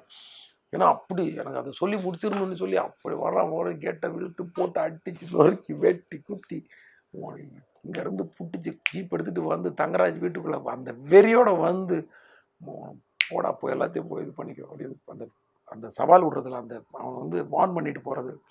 போலீஸ்காரன் குடும்பம் மேலே கை வச்சா நான் ஒன்று அங்கே வச்சு காட்டியிருக்கேன், எல்லாம் பாரு இனிமேல் எவனும் வந்து பக்கத்தில் வந்துட மாட்டான் அப்படின்ற மாதிரி அந்த வெறியை கொப்பளிச்சிருப்பாரு. ஸோ இது எங்கேருந்து வருது பாருங்களேன், எவ்வளோ பெரிய இப்போ நீங்கள் சொன்ன ஆக்ஷன் படம் வந்து குடும்பத்துக்குள்ளே இருந்தால் அந்த அவ்வளோ பெரிய ஆக்ஷனாக மாறுது. இல்லாட்டி ஒரு போலீஸ் ஆக்டிவிட்டியாக லத்தி சார்ஜ் இல்லைன்னா முட்டிக்கு கீழே வந்து சுடுறது, அவனை பிடிச்சி அரெஸ்ட் பண்ணுறது, அவனுக்கு ட்ரீட்மெண்ட் பண்ண இப்படி தான் இருக்கும். அவர் டேனியை கூட அப்படி அடிக்கலை. ஏன்னா ஏதோ ஒன்று இந்தியன் போலீஸை பற்றி தப்பாக பேசணும்னு சொல்லி சட்டையை பிடிச்சி 2 அறை விட்டு சட்டையை பிடிச்சி இழுத்துட்டு போயிடுவார். ஆனால் தான் குடும்பத்தை அட்டாக் பண்ணின்னு வந்தோடனே பர்சனலைஸ் ஆனோடனே அந்த வெறி வந்துச்சு பார்த்தீங்களா, அதுதான் அது. அதனால் நம்ம கதை பண்ணும்போதே வந்து ஒரு ஃபேமிலி ஓரியன்டாக பண்ணும்போது ஆட்டோமேட்டிக்காக அந்த அந்த கோவம் வந்துடுது. அந்த ஏன்னா என்ன ஒன்று பண்ணால் பரவாயில்ல, என் மாமா மேலே எப்படா கை வச்சுன்றது தான் தாமிரபரணியில் விஷாலோட கோவம். அதனால தான் அந்த வெறியில் தான் போய் அருவாள் எடுத்துட்டான். அருவாள் எடுத்தா மிஸ் ஆகி இன்னொரு நல்லவன் வந்து மாட்டிக்கிட்டான். யாரை அவன் டார்கெட் பண்ணால் அவன் தப்பிச்சிட்டான், யார் நல்லவனோ அவன் தடுக்க வந்தவன் கை மாட்டிக்கிச்சு. ஆனால் காரணம் வந்து அவங்க மாமாவால் தான். ஏன்னா அந்த மாமான்றது எல்லாம் மறைச்சிக்கிட்டே இருப்பாங்க, ஆனால் ஒரு இடத்துல வந்து ஒருத்தன் சொல்லிவிடுவான், அது தாங்க முடியாது யாராலையும். ஓகே, இதான் அதனால் இதுதான் கரெக்டான பதில் நினைக்கிறேன் உங்களுக்கு. சார், இப்போ ஹரியோட ஸ்டைல் ஆஃப் ஃபிலிம் மேக்கிங்னா அருவாள் இது மாதிரி ஒரு விஷயங்கள் தான் இருக்கா? அதுலேயே நீங்கள் இருக்கணும்னு பார்க்குறீங்களா? இல்லைன்னா இப்போ கேபி சார் வந்து வெரைட்டிஸை பண்ணாலும் நடுவில் ஒரு லவ் படங்கள் புது புது மாதிரி விஷயங்கள் பண்ணியிருக்காரு. முழுக்க முழுக்க ஒரு லவ் ஸ்டோரி வித் ஒரு 6 சூப்பர் சாங்ஸ் மாதிரி வேற ஒரு ஜானரில் பண்ணுறதுக்கு ஹரி சாருக்கு இன்ட்ரெஸ்ட் இருக்கா? நீங்கள் சொல்ல கதையை என்னால் எடுக்க முடியாதுங்க. நீங்கள் கதையை சொல்லிட்டீங்க, அது தெரியல எனக்கு, அது சரியாக செட் ஆகாது. அந்த நேரத்தில் எனக்கு அப்படி போயிட வேண்டியது. அப்புறம் சார், இப்போ சினிமா இன்னைக்கு டெக்னாலஜி வந்து டிஜிட்டல் வந்துருச்சு. ஆனால் இப்போ சமீபத்தில் சில டைரக்டர்ஸ் ப்ரொடியூசர்ஸ் என்ன ஃபீல் பண்ணுறாங்கன்னா, அந்த ரீல்ல எடுத்ததை விட இன்னைக்கு டிஜிட்டல் எக்ஸ்பென்சிவ் ஜாஸ்தியாக இருக்கு. ஒரு நாளைக்கு இவ்வளோ ஹார்ட் டிஸ்க் தேவைப்படுது, இது வருது, பேசாமல் ரீல்கே திருப்பி போகலாமா அப்படின்ற மாதிரி ஒரு விஷயங்களும் போயிட்டு இருக்கு. இன்னும் அந்த கிறிஸ்டபர் நோலன் ஃபிலிமில் தான் எடுத்திருக்காரு படம். ஸோ அது மாதிரி இங்கே திருப்பி ரீல்ல எடுக்கிற விஷயங்கள் வருமா? நீங்கள் ரெண்டுத்துலையுமே பயணப்பட்டிருக்கீங்க, எது பெஸ்ட்டுன்னு உங்கள் பார்வை என்ன? எது பெஸ்ட்டுன்னா நம்ம எல்லாத்தையும் எப்படி யூட்டிலைஸ் பண்ணிக்க போகிறோம்னு தான் சொல்லணும். அதை வச்சு தான் அது பெஸ்ட் ஆகும். ஆனால் அப்போ வந்து ஒரு அளவு ஒரு மைண்டு வந்து ஒரு விஷயத்தில் நம்பிக்கையாக இருந்துச்சு. இப்போ வந்து அந்த நம்பிக்கை கொஞ்சம் குறைஞ்ச மாதிரி இருக்குது. எப்படின்னா டிஜிட்டல் இருக்கிறதுனால ஒன் மோர் எடுத்துக்கலான்னு எல்லாருக்குமே வந்து ஒரு அவங்க எல்லாருக்குமே ஒரு லெத்தாதிக்காக இருக்காங்க. அவங்க ஒரு ஸ்ட்ராங்காக இல்லை. இது ஒன் மோர் போனாலும் எதுவும் வேஸ்டேஜ் இல்லை, ஆனால் டைம்ன்றது வேஸ்ட் ஆகிட்டு, கடவுள் கொடுத்த 24 ஹவர்ஸ் வேஸ்ட் ஆகிட்டு இருக்குன்றது நம்ம யாருக்கும் புரியல. அந்த வகையில் தான் பெரிய இது. நம்மளும் வந்து இன்னொரு டேக் எடுக்கிறதுக்கு தயாராக இருக்கிறோம். முன்னாடிலாம் இன்னொரு டேக் எடுக்க மாட்டோம். ஏன்னா ஆர்டிஸ்டே சொன்னால் கூட இல்லை இல்லைங்க, எனக்கு தேவையான ரியாக்ஷன் அங்கே வந்துருச்சு, நோ ப்ராப்ளம் வேணாம். இப்போ வந்து சரி ஆர்டிஸ்ட் சொல்கிறாங்க, நமக்கு ஏதோ செலவு இல்லை அப்படின்னு நம்ம எடுக்க வேண்டிய கட்டாயத்துக்கு வந்துடுறோம். ஏன்னா ஆர்டிஸ்டே ஏன் ஒரு டேக் எடுத்தால் என்ன இருக்குது நீ கோச்சிக்கிறாங்க. முன்னாடி வந்து அது வந்து 100 அடி ஓடிச்சுன்னா அதில் வந்து 4000 ரூபா போயிருன்றது எல்லாருக்கும் தெரிஞ்சிட்டு இருந்துச்சு. அது இப்போ இல்லாதனால அது ஒரு கண்ட்ரோல் இல்லாமல் போய். பட் டெக்னாலஜி வந்து என்ஜாய் பண்ணுற மாதிரி தான் இருக்குது. ஏன்னா இது இந்த வகையில் மட்டுமே இதை பார்க்கக்கூடாது, வேறு நிறைய விஷயங்கள் இருக்குது.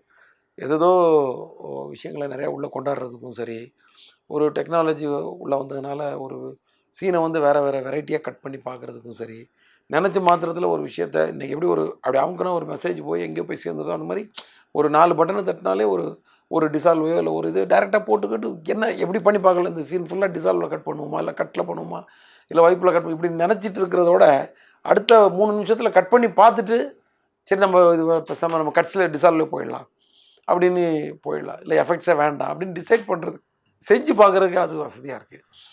அண்டு டிஜிட்டல்லையும் நிறைய ப்ளஸ் இருக்குது. அது மாதிரி நான் வந்து ஒரு சேஸோ இல்லை ஒரு ஃபைட்டோ எடுக்கும்போது சண்டை போட தேவையில்ல மாஸ்டர்கிட்ட இல்லை சக டெக்னீஷியன்ஸ்கிட்ட. ஏன்னா அவங்களுக்குன்னு ஒரு ஃப்ரீடம் கொடுக்குறதுக்கு வசதியாக இருக்குது. இப்போ நீங்கள் ஃபுட்டேஜ் கண்ட்ரோல் இருந்ததுன்னா ஒரு நாளைக்கு வந்து இத்தனை கேன் தான் ஓட்ட முடியும்னு ஒன்று இருக்கும். ஸோ நம்ம அந்த ப்ரெஷரையும் சேர்த்து போட வேண்டியிருக்கும். ஸோ இப்போ என்னென்னா எடிட்டில் தான் மண்டை காயுது எல்லாருக்கும். 10 லட்சம் அடி எல்லாம் ஷூட் பண்ணிட்டு வந்துடுறாங்க. தேவையானது 10,000 அடி 13,000 அடி. இதை வந்து சுருக்குறக்குள்ளே எடிட்டர் தான் ரொம்ப அவசப்படுறாங்க. அப்படி தான் இருக்கும். வளர்ச்சிங்கிறது எப்போதுமே வந்து கொஞ்சம் நம்ம அதுக்குரியபடி ட்ராவல் ஆகிக்க வேண்டியதான். அதை வந்து கஷ்டம்னு நினச்சி ஒதுக்கி வைக்கிறதோட, ஆனால் அவர் வந்து ஃபிலிமில் எடுத்திருக்காருன்றது பாராட்டத்தக்க விஷயம். அவர் எவ்வளோ மைண்ட் கண்ட்ரோல் பண்ணி எடுத்துக்காரு. டிஜிட்டலில் போய் ட்ராவல் ஆகி வேணாம் நம்ம ஃபிலிம்குள்ளே வரேன்னு சொல்லி வந்ததெல்லாம் வந்து அவங்களாம் வந்து கிரேட்டுன்றது தான். அதான் ஆளுமையோட பண்ணுற டைரக்டர்னு சொல்லுவேன்ல நான், அந்த ஆளுமே அவர்கிட்ட இருக்குது. சார், இப்போது சினிமாவில் வந்து மறக்க முடியாத சில விஷயங்கள் என்னென்னா, இப்போ KP sir, Bharathi Raja, Bhagyaraj sir, Manivannan, இது மாதிரி இவங்ககிட்டேருந்து வந்த நிறைய அசிஸ்டன்ஸுங்க பெரிய அளவு பெருசாக ஜெயிச்சிருக்காங்க. அதுக்கப்புறம் வந்து அடுத்த ஜென்ரேஷனோட டைரக்டர்ஸ் இருந்த அசிஸ்டன்ஸ் ஜெயிச்சிருக்காங்க, இல்லைன்னு இல்லை. ஆனால் அந்த சதவீதம் பார்க்கும்போது இது கம்மியாக இருக்குன்ற மாதிரி ஒரு பிம்பம் இருக்குது. இதுக்கு எங்கே லேக் ஆகுது? அது எனக்கு கரெக்டாக பதில் எனக்கு கரெக்டாக தெரில. அது தெரில, ரொம்ப கஷ்டமான கேள்வியாக இருக்குது. அதுக்கப்புறம் இப்போ ரெகுலராக என்னையும் புது புது டேரக்டர் வந்துட்டு தான் இருக்காங்க. இன்றைக்கும் எனக்கு இது 100% எனக்கு அக்செப்ட் பண்ணவும் முடியல. ஏன்னா இன்றைக்கும் வந்து புது புது டேரக்டர் தான் நல்ல நல்ல படங்கள் எடுத்துருக்காங்க. ஒரு அயோத்தியா இருக்கட்டும். எனக்கு அவ்வளோ அதான் அந்த எந்த டேரக்டரோட அசிஸ்டன்ட் யாருன்றதுலாம் அவ்வளோ நமக்கு தெரில, நமக்கு அது ஒன்று. அதனால எனக்கு ஏன்னா முன்னாடி நீங்கள் சொன்ன அந்த நேம் எல்லாம் வந்து அப்படி இருக்கும். ஸோ அவங்க அசிஸ்டன்ட் ஒருத்தர் வர்றாருன்னா அதுவே ஒரு பெரிய பப்ளிசிட்டியாக மாறும். இன்றைக்கி அந்த மாதிரி எதுவும் பெருசாக இவரோட அசிஸ்டன்ட் அவரோட அசிஸ்டன்ட் இவருன்ற மாதிரி நிறைய விஷயங்கள் வரமாட்டேங்குது. ஒருவேளை நம்ம அதை அனலைஸ் பண்ணால் உள்ளே போய் பார்த்தா நீங்கள் யார்கிட்ட ஒர்க் பண்ணி கேட்டால் மேபி அவங்க ஒரு அடையாளத்து சூப்பர் அப்படின்னு நம்ம சொல்லலாம். அதனால எனக்கு அதுக்கு கரெக்டான பதில் சொல்ல தெரியல அப்படின்னு வச்சுக்கலாம். சார், நம்ம இந்த துறையில் ஒரு அங்கீகாரத்தை நோக்கி தான் நம்ம பயணப்படுறோம். நீங்கள் கேபி சார்ட்ட செந்தில்நாதன் சாருக்கு அப்புறம் கேபி சார்ட்ட ஒர்க் பண்ணீங்க, அசிஸ்டண்ட்டாக இருந்து தொழில் கற்றுக்கிட்டீங்க. அப்படி இருக்கும்போது பாலச்சந்திரன் உதவியாளராக இருந்த நீங்கள் பாலச்சந்தர் தயாரிப்பில்னு 2 படம் பண்ணீங்க. அதை எப்படி பார்க்குறீங்க? பயங்கர கேபி சார் கவிதாலயாவில் படம் பண்ணுறதே ஒரு பெருமையான விஷயம். அது நான் அங்கேயே ஒர்க் பண்ணிவிட்டு அங்கேயே படம் பண்ணுறதெல்லாம் வந்து ஒரு மிகப்பெரிய ஒரு வாய்ப்பு. வரப்பிரசாதம். இதில் வேறு டேரக்டர்கிட்ட வேறு கதை சொல்ல வச்சுட்டாங்க மேடம். வேணாம் மேடம், விட்டுருங்க மேடம், சும்மா பாருங்க, சொல்லுங்கள் அப்படி உட்காந்துட்டு கதை சொல்கிறதுன்றதே ஒரு பயங்கரமான ஒரு சேலஞ்ச். அவர்கிட்ட சொன்னேன் ஒரு கொஞ்ச நேரம், முடிஞ்ச அளவுக்கு தம் கட்டினேன். அவரும் வந்து அப்படியே கேட்டு பயங்கரமாக கேட்டு ப்ரெஷர் போட்டு கேட்டுருலாம் நினைக்கல. அவர் ஒரு அந்த கன்சர்னோட ஒரு டைரக்டராக வந்து அவர்கிட்ட ஒரு இன்ட்ராக்ஷன் ஒன்று தான் நினச்சிருக்கேன். ஸோ நான் சொன்ன உடனே அடுத்து வாட் டெக்ஸ்ட் வாட் கேட்டுறாரு. ஓரளவுக்கு சொன்னேன், அதிலே அவருக்கு புரிஞ்சிருச்சு இவனால் இவ்வளோ தான் சொல்ல முடியுது. ஒரே ஒரு ஐடியா தான் சொன்னார், உன்னோட படங்களில் வந்து லேடிஸ் அந்த ஹீரோயின் கேரக்டருக்கு வந்து ஒரு பார்ட்டிசிபேஷன் எண்டு வரைக்கும் கொண்டு போகிற மாதிரி பார்த்துக்கோப்பா அப்படின்னாரு. அது ஏன் எது அவ்வளோ டீட்டெயிலாக கூட அவர் சொல்லலை, பார்த்துக்கோ அப்படின்னு. ஏன்னா அப்போ தானே ஒரு படம் பண்ணிட்டு வரோம். அப்போ நான் யோசிச்சு பார்த்தேன், கடைசியாக அதுக்கு முன்னாடி பண்ண படத்தில் கரெக்டாக பண்ணியிருக்கோமா நீ பண்ண மாதிரி தான் தெரிஞ்சுது. ஸோ அதிலேருந்து நான் வந்து அதை வந்து அந்த பாயிண்ட்டை எடுத்துக்கிட்டேன் அவர் சொன்ன அந்த விஷயத்த. ஸோ அது அவர் சொல்லும்போது தான் இன்னொரு விஷயம் எனக்கு ஞாபகம் வந்துச்சு. நம்ம பாக்யராஜ் சார் சொன்ன ஒரு விஷயம் என்கிட்ட டேரெக்டாக சொல்லலை, அது இன்னொரு டேரக்டர்கிட்ட சொல்லியிருக்காரு. அவர் சொல்லி எனக்கு கேள்விப்பட்டேன். என்னென்னா, நீங்கள் ஒரு கதையை வந்து அவுட்லைனாக சொன்னீங்கன்னா அதில் அந்த ஹீரோயின் கேரக்டர் இருக்கணும் அந்த அவுட்லைனுக்குள்ளே அப்படின்னு சொன்னதாக ஒரு தகவல். இது பயங்கரமான, அதாவது திருக்குறள்லாம் வந்து இவங்கெல்லாம் வந்து போகிற போக்கில் அடிச்சுட்டு ஒரு குறளை போட்டு போயிடுறாங்க, திருக்குறள் மாதிரி ஒரு நல்ல விஷயத்த அப்படின்னு அது. ஸோ அதெல்லாம் கம்பேர் பண்ணி பார்க்கும்போது okay. So ladies audience plus டம்மியா ஹீரோயின் இருக்க மாதிரி தெரியாது, கடைசி வரைக்கும் ஒரு இன்ட்ரெஸ்ட்டு. எப்போதுமே வந்து ரோட்டில் ஒரு ஆம்பளைக்கு பிரச்சனைனா 10 பேர் திரும்பி பார்த்தானா, பொம்பளைக்கு பிரச்சனைனா 1000 பேர் திரும்பி பார்ப்பான். அந்த விஷயம் இதெல்லாம் மைண்டுக்கு வருது. ஒரு ரோட்டில் ஒரு பொண்ணுக்கு ஒரு பிரச்சனைனா ஹெல்ப் பண்ணுறமோ இல்லை, திரும்பி பார்க்குறது மொத்த பேரும் திரும்ப வேண்டியிருக்கும். இதே ஒரு ஆம்பளை கூட ஏதோ குடிச்சு சண்டை போடுறான்னு சொல்லி நிறைய பேர் பாஸ் ஆகி போயிட்டே இருப்போம். விஷயம் தெரிஞ்சவங்க மட்டும் தான் 10 பேர் நிற்பான். இந்த மாதிரி ஒரு கருத்தெல்லாம் அவங்க மூலமாக நமக்கு வந்துச்சு. ஸோ அதை கனெக்ட் பண்ணி தான் நான் வந்து சாமியிலே அதுக்காக எப்போ கடைசி வரைக்கும் இந்த ஒய்ஃப் கேரக்டர் ட்ரிஷா கேரக்டர் வந்து இந்த போனா கேரக்டர் வந்து அவருக்கு மோட்டிவேட் பண்ணுற மாதிரி எதாவது பண்ணணும். எங்ககிட்டே ஆல்ரெடி சில சீன் இருந்துச்சு, அதை வந்து வேறு மாதிரி அவர் சொன்னதுக்கு ஏற்றபடி கன்வெர்ட் பண்ணிக்கிட்டோம். அதில் தான் அந்த ஃபேமிலி மெம்பர்ஸ் எல்லாம் கம்பல் பண்ணி நீங்கள் போயிடுங்க ஊரை விட்டுமாங்க, இவங்க வந்து அவர் யாரும் டிஸ்டர்ப் பண்ணாதீங்க, எல்லாம் கெட் அவுட், எனக்கு அவர் மேலே நம்பிக்கை இருக்குதுன்னு சொல்லி ஒரு மோட்டிவேட் பேசுவோம். அதெல்லாம் வந்து சீனாக இருந்தால் கூட இதெல்லாம் மைண்டில் வச்சு அதை நல்லா எலிவேட் பண்ணி அந்த ஹீரோயினுக்கு இம்பார்ட்டன்ட் அப்படி கொடுத்துட்டோம் நாங்கள். அதே மாதிரி உங்களை கேபி சார்ட்ட கூட்டு போனது சரண் சொல்லி சொன்னீங்க. ஆமாம். ஸோ அவர் கூட 3 படம் ஒர்க் பண்ணீங்க. ஸோ அவர் ப்ரொடக்ஷனில் 6, சூர்யா கூட ஃபர்ஸ்ட். அந்த ட்ரிகரிங் பாயிண்ட் ஏன்னா நீங்கள் சூர்யா சார்ட்ட கதை சொல்லும் போது நானும் இருந்தாங்க. அப்படியா? ஆமாம். அப்படியா? அங்கே பக்கத்தில் ஆஃபீஸ் பக்கத்தில் ஒரு ஹோட்டலில் உட்காந்து பேசணும்ல. கரெக்ட். அது வந்து ரொம்ப கொஞ்சம் பயமாக இருந்துச்சு. ஏன்னா எல்லாம் அப்போ தான் வந்திருக்கோம், எல்லாம் அதுக்குள்ளே ப்ரொடக்ஷன் போக வேண்டியிருக்கு. அவர் ப்ரொடக்ஷன் பண்ணாலும் நம்ம ப்ரொடக்ஷன் பண்ணாலும் ஒன்று தான், 2 பேருக்கும் ஒரே பெயினாக தான் இருக்க போகுது இல்லையா. நம்ம வெறும் டைரக்டர் தான், ப்ரொடியூசர் ஆச்சு அவராச்சு நம்ம விட்டுட்டு போக முடியாது, அந்த மாதிரி ஆகிடுதுல. அப்போது ஒரு படம் முன்னாடியே ஜி சொன்னார், மாதிரி ஒரு படம் பண்ணணும், நீங்கள் தான் ஃபஸ்ட் படம் பண்ணணும். நான் ப்ரொடக்ஷன் பண்ணும்போது ஜி இந்த ஒரு படம் முடிச்சிடுறேன் நான், எல்லாருமே கொஞ்சம் ஸ்ட்ராங் ஆகிக்கலாம், ஃபினான்ஷியலாக ஸ்ட்ராங், அதுதான் சொன்னேன், ப்ராக்டிக்கலாக சொல்லிடுறேன். என்ன இப்போ ஃபினான்ஷியலாக கொஞ்சம் ஸ்ட்ராங் ஆகிக்கலாம். ஏன்னா இது நீங்கள் எடுத்தாலும் ஒன்று தான், நான் எடுத்தாலும் ஒன்று தான், ப்ரெஷர் கொஞ்சம் அதிகமாக இருக்கும். அப்போ கொஞ்சம் டென்ஷன் இல்லாமல் இருக்கணும்னா கொஞ்சம் எல்லாருமே கொஞ்சம் நீங்களும் கொஞ்சம் ஸ்ட்ராங் ஆகிக்கோங்க அப்படின்னு சொன்னேன். நீங்கள் எப்போ வேணாலும் பண்ணுங்கன்ற, அவருக்கு ஒன்றும் உடனே பண்ணுன்ற மாதிரிலாம் இல்லை. அதுக்கப்புறம் தான் நான் வந்து ஐயா முடிச்சுட்டு வந்து 6 பண்ணேன். பண்ணும்போது அந்த அந்த டென்ஷன் மட்டும் எனக்கு இருந்துச்சு. கரெக்டாக இது கொண்டு போய் சேர்க்கணுமே இந்த படம், இந்த படம் எப்படியா ஓடணுன்ற டென்ஷன் அந்த படத்துக்கு நிறையா இருந்துச்சு எனக்கு. ஏன்னா ஒரு டைரக்டரு, அவரு ஒரு சினிமாவிலேருந்து கஷ்டப்பட்டு வந்திருக்காரு, அவர் ஒரு ப்ரொடக்ஷன் பண்ணும்போது அது எப்படியாவது அந்த படம் வெற்றி ஆயிடுச்சுன்னா அவரும் தொடர்ந்து படம் எடுப்பார். ப்ளஸ் அவர் நம்மளால் பாதிக்கப்பட்ட மாதிரி ஒரு இதுவாக அவரால் தான் நம்ம வந்தோம், நம்மளால் அவர் கிடையாது, நம்மளால் அவர் பாதிக்கப்படக்கூடாதுன்ற அந்த டென்ஷன் இருந்துச்சு. அப்புறம் அது நல்லபடியாக அது செட் ஆயிடுச்சு. செட் ஆனதுனால சந்தோஷமாக இருந்துச்சு. சார், உங்களோட 17 படத்தில் விக்ரம் கூட 3, சூர்யா கூட 5, விஷால் கூட 3வது. ஆனால் சரத் சார், சிம்பு, அருண் விஜய், தனுஷ், பரத், பிரசாந்த் இவங்க எல்லாருக்கூடயும் ஒரு படம் தான். 2வது படத்துக்கு உண்டான கதை செட் ஆகலையா? என்ன ரீசன்? இதுக்கெல்லாம் ரீசன் கிடையாது. இது வந்து ஒரு ப்ரொடக்ஷன், உங்களுக்கு தெரியாது என்ன, ஒரு படம் வந்து ரெடி ஆகணும்னா அதுக்குள்ளே எத்தனை பேர் சம்மந்தப்பட்டது. நம்ம சொல்கிற கதை அவங்களுக்கு பிடிக்கணும், அவங்க அந்த நேரத்தில் அவங்க டேட்டு ஃப்ரீயாக இருக்கணும், நம்ம அவங்கள வச்சு படம் பண்ணுறதா இருக்கிற ஒரு ப்ரொடியூசர் இருப்பார், அந்த ப்ரொடியூசருக்கு நம்மளை பிடிக்கணும், நம்மளை பிடிச்சாலும் வந்து அந்த டேட்டு ஒத்து வரணும், நம்ம வேறு ஒரு ப்ராஜெக்டில் இருக்கக்கூடாது, இப்படி நிறைய காம்பினேஷன் டிட்டர்மினேஷன் எல்லாமே இருக்குது இல்லையா. அதை நீங்கள் கால்குலேட் பண்ணால் தான் ஒரு படமே நடக்கும். இதில் எந்த மோட்டிவேஷனும் கிடையாது இதில். கரெக்டாக நான் யார் கூட இப்போ தம்பிங்க யார் வந்தாலும் ஒர்க் பண்ண நான் தயார், புரியுது அவங்களுக்கு. அதில் வந்து இஷ்யூஸ்லாம் கிடையாது, கதையும் இருக்குது எல்லாருக்கும். எல்லாருமே அந்த 10-15 வருஷம் முன்னாடி பார்த்துக்கு இன்னும் வளர்ந்து நிற்கிறாங்க எல்லாருமே. அதுக்கு ஒரு நேரமும் காலமும் ப்ரொடியூசரும் அந்த பட்ஜெட்டும் அந்த சூழலும் அமையும் போது தான் பண்ண முடியும். என்ன சொல்கிறீங்க சார்? இப்போ சமீபத்தில் ரத்னமோட ப்ரெஸ் மீட்டில் அந்த ட்ரெய்லர் பற்றின ஒரு விமர்சனம் வந்த போது நீங்கள் கொடுத்த விளக்கம் வந்து கோவப்பட்டதா ஒரு சாராதால் பார்க்கப்படுகிறது. ஓகே, இது வந்து நீங்கள் சொன்ன கருத்து வந்து இதுதான் சொசைட்டியில் ஒரு தனித மனுஷனோட வெளிப்பாடுன்றதுதான் விஷயங்கள். அதை நீங்கள் எப்படி பார்க்குறீங்க? அது கோவம்லாம் கிடையாதுங்க. ஒரு கருத்தை வந்து ஸ்ட்ராங்காக சொன்னால் அது கோவமாக இருக்கும். அதான் வேலையில் கோவப்படுன்னு சொல்கிறது. நான் சொல்கிறது வேலையில் கோவப்படுன்னா சண்டை போடுன்னு அர்த்தம் கிடையாது. கரெக்டு. வேலையில் அந்த கருத்தை வந்து நீங்கள் உங்களோட வேலையை வந்து ஸ்ட்ராங்காக பண்ணிக்கிறதுக்கான உத்தியோகம், அவ்வளோதான். ஸோ அது வந்து என்னென்னா ரோட்டில் நடக்கிறத பார்க்கும்போது அது நம்ம வந்து ஆட்டோமேட்டிக்காக அந்த வேகம் வருது, கோவன்றதோட வேகம்னு கூட வச்சுக்கலாம். எவ்வளோ விஷயங்களை நம்ம பார்த்து எதுவும் பண்ண முடியாமல் கையாளாத்தனமாக நீங்கள் இருக்க வேண்டியது தெரியுமா?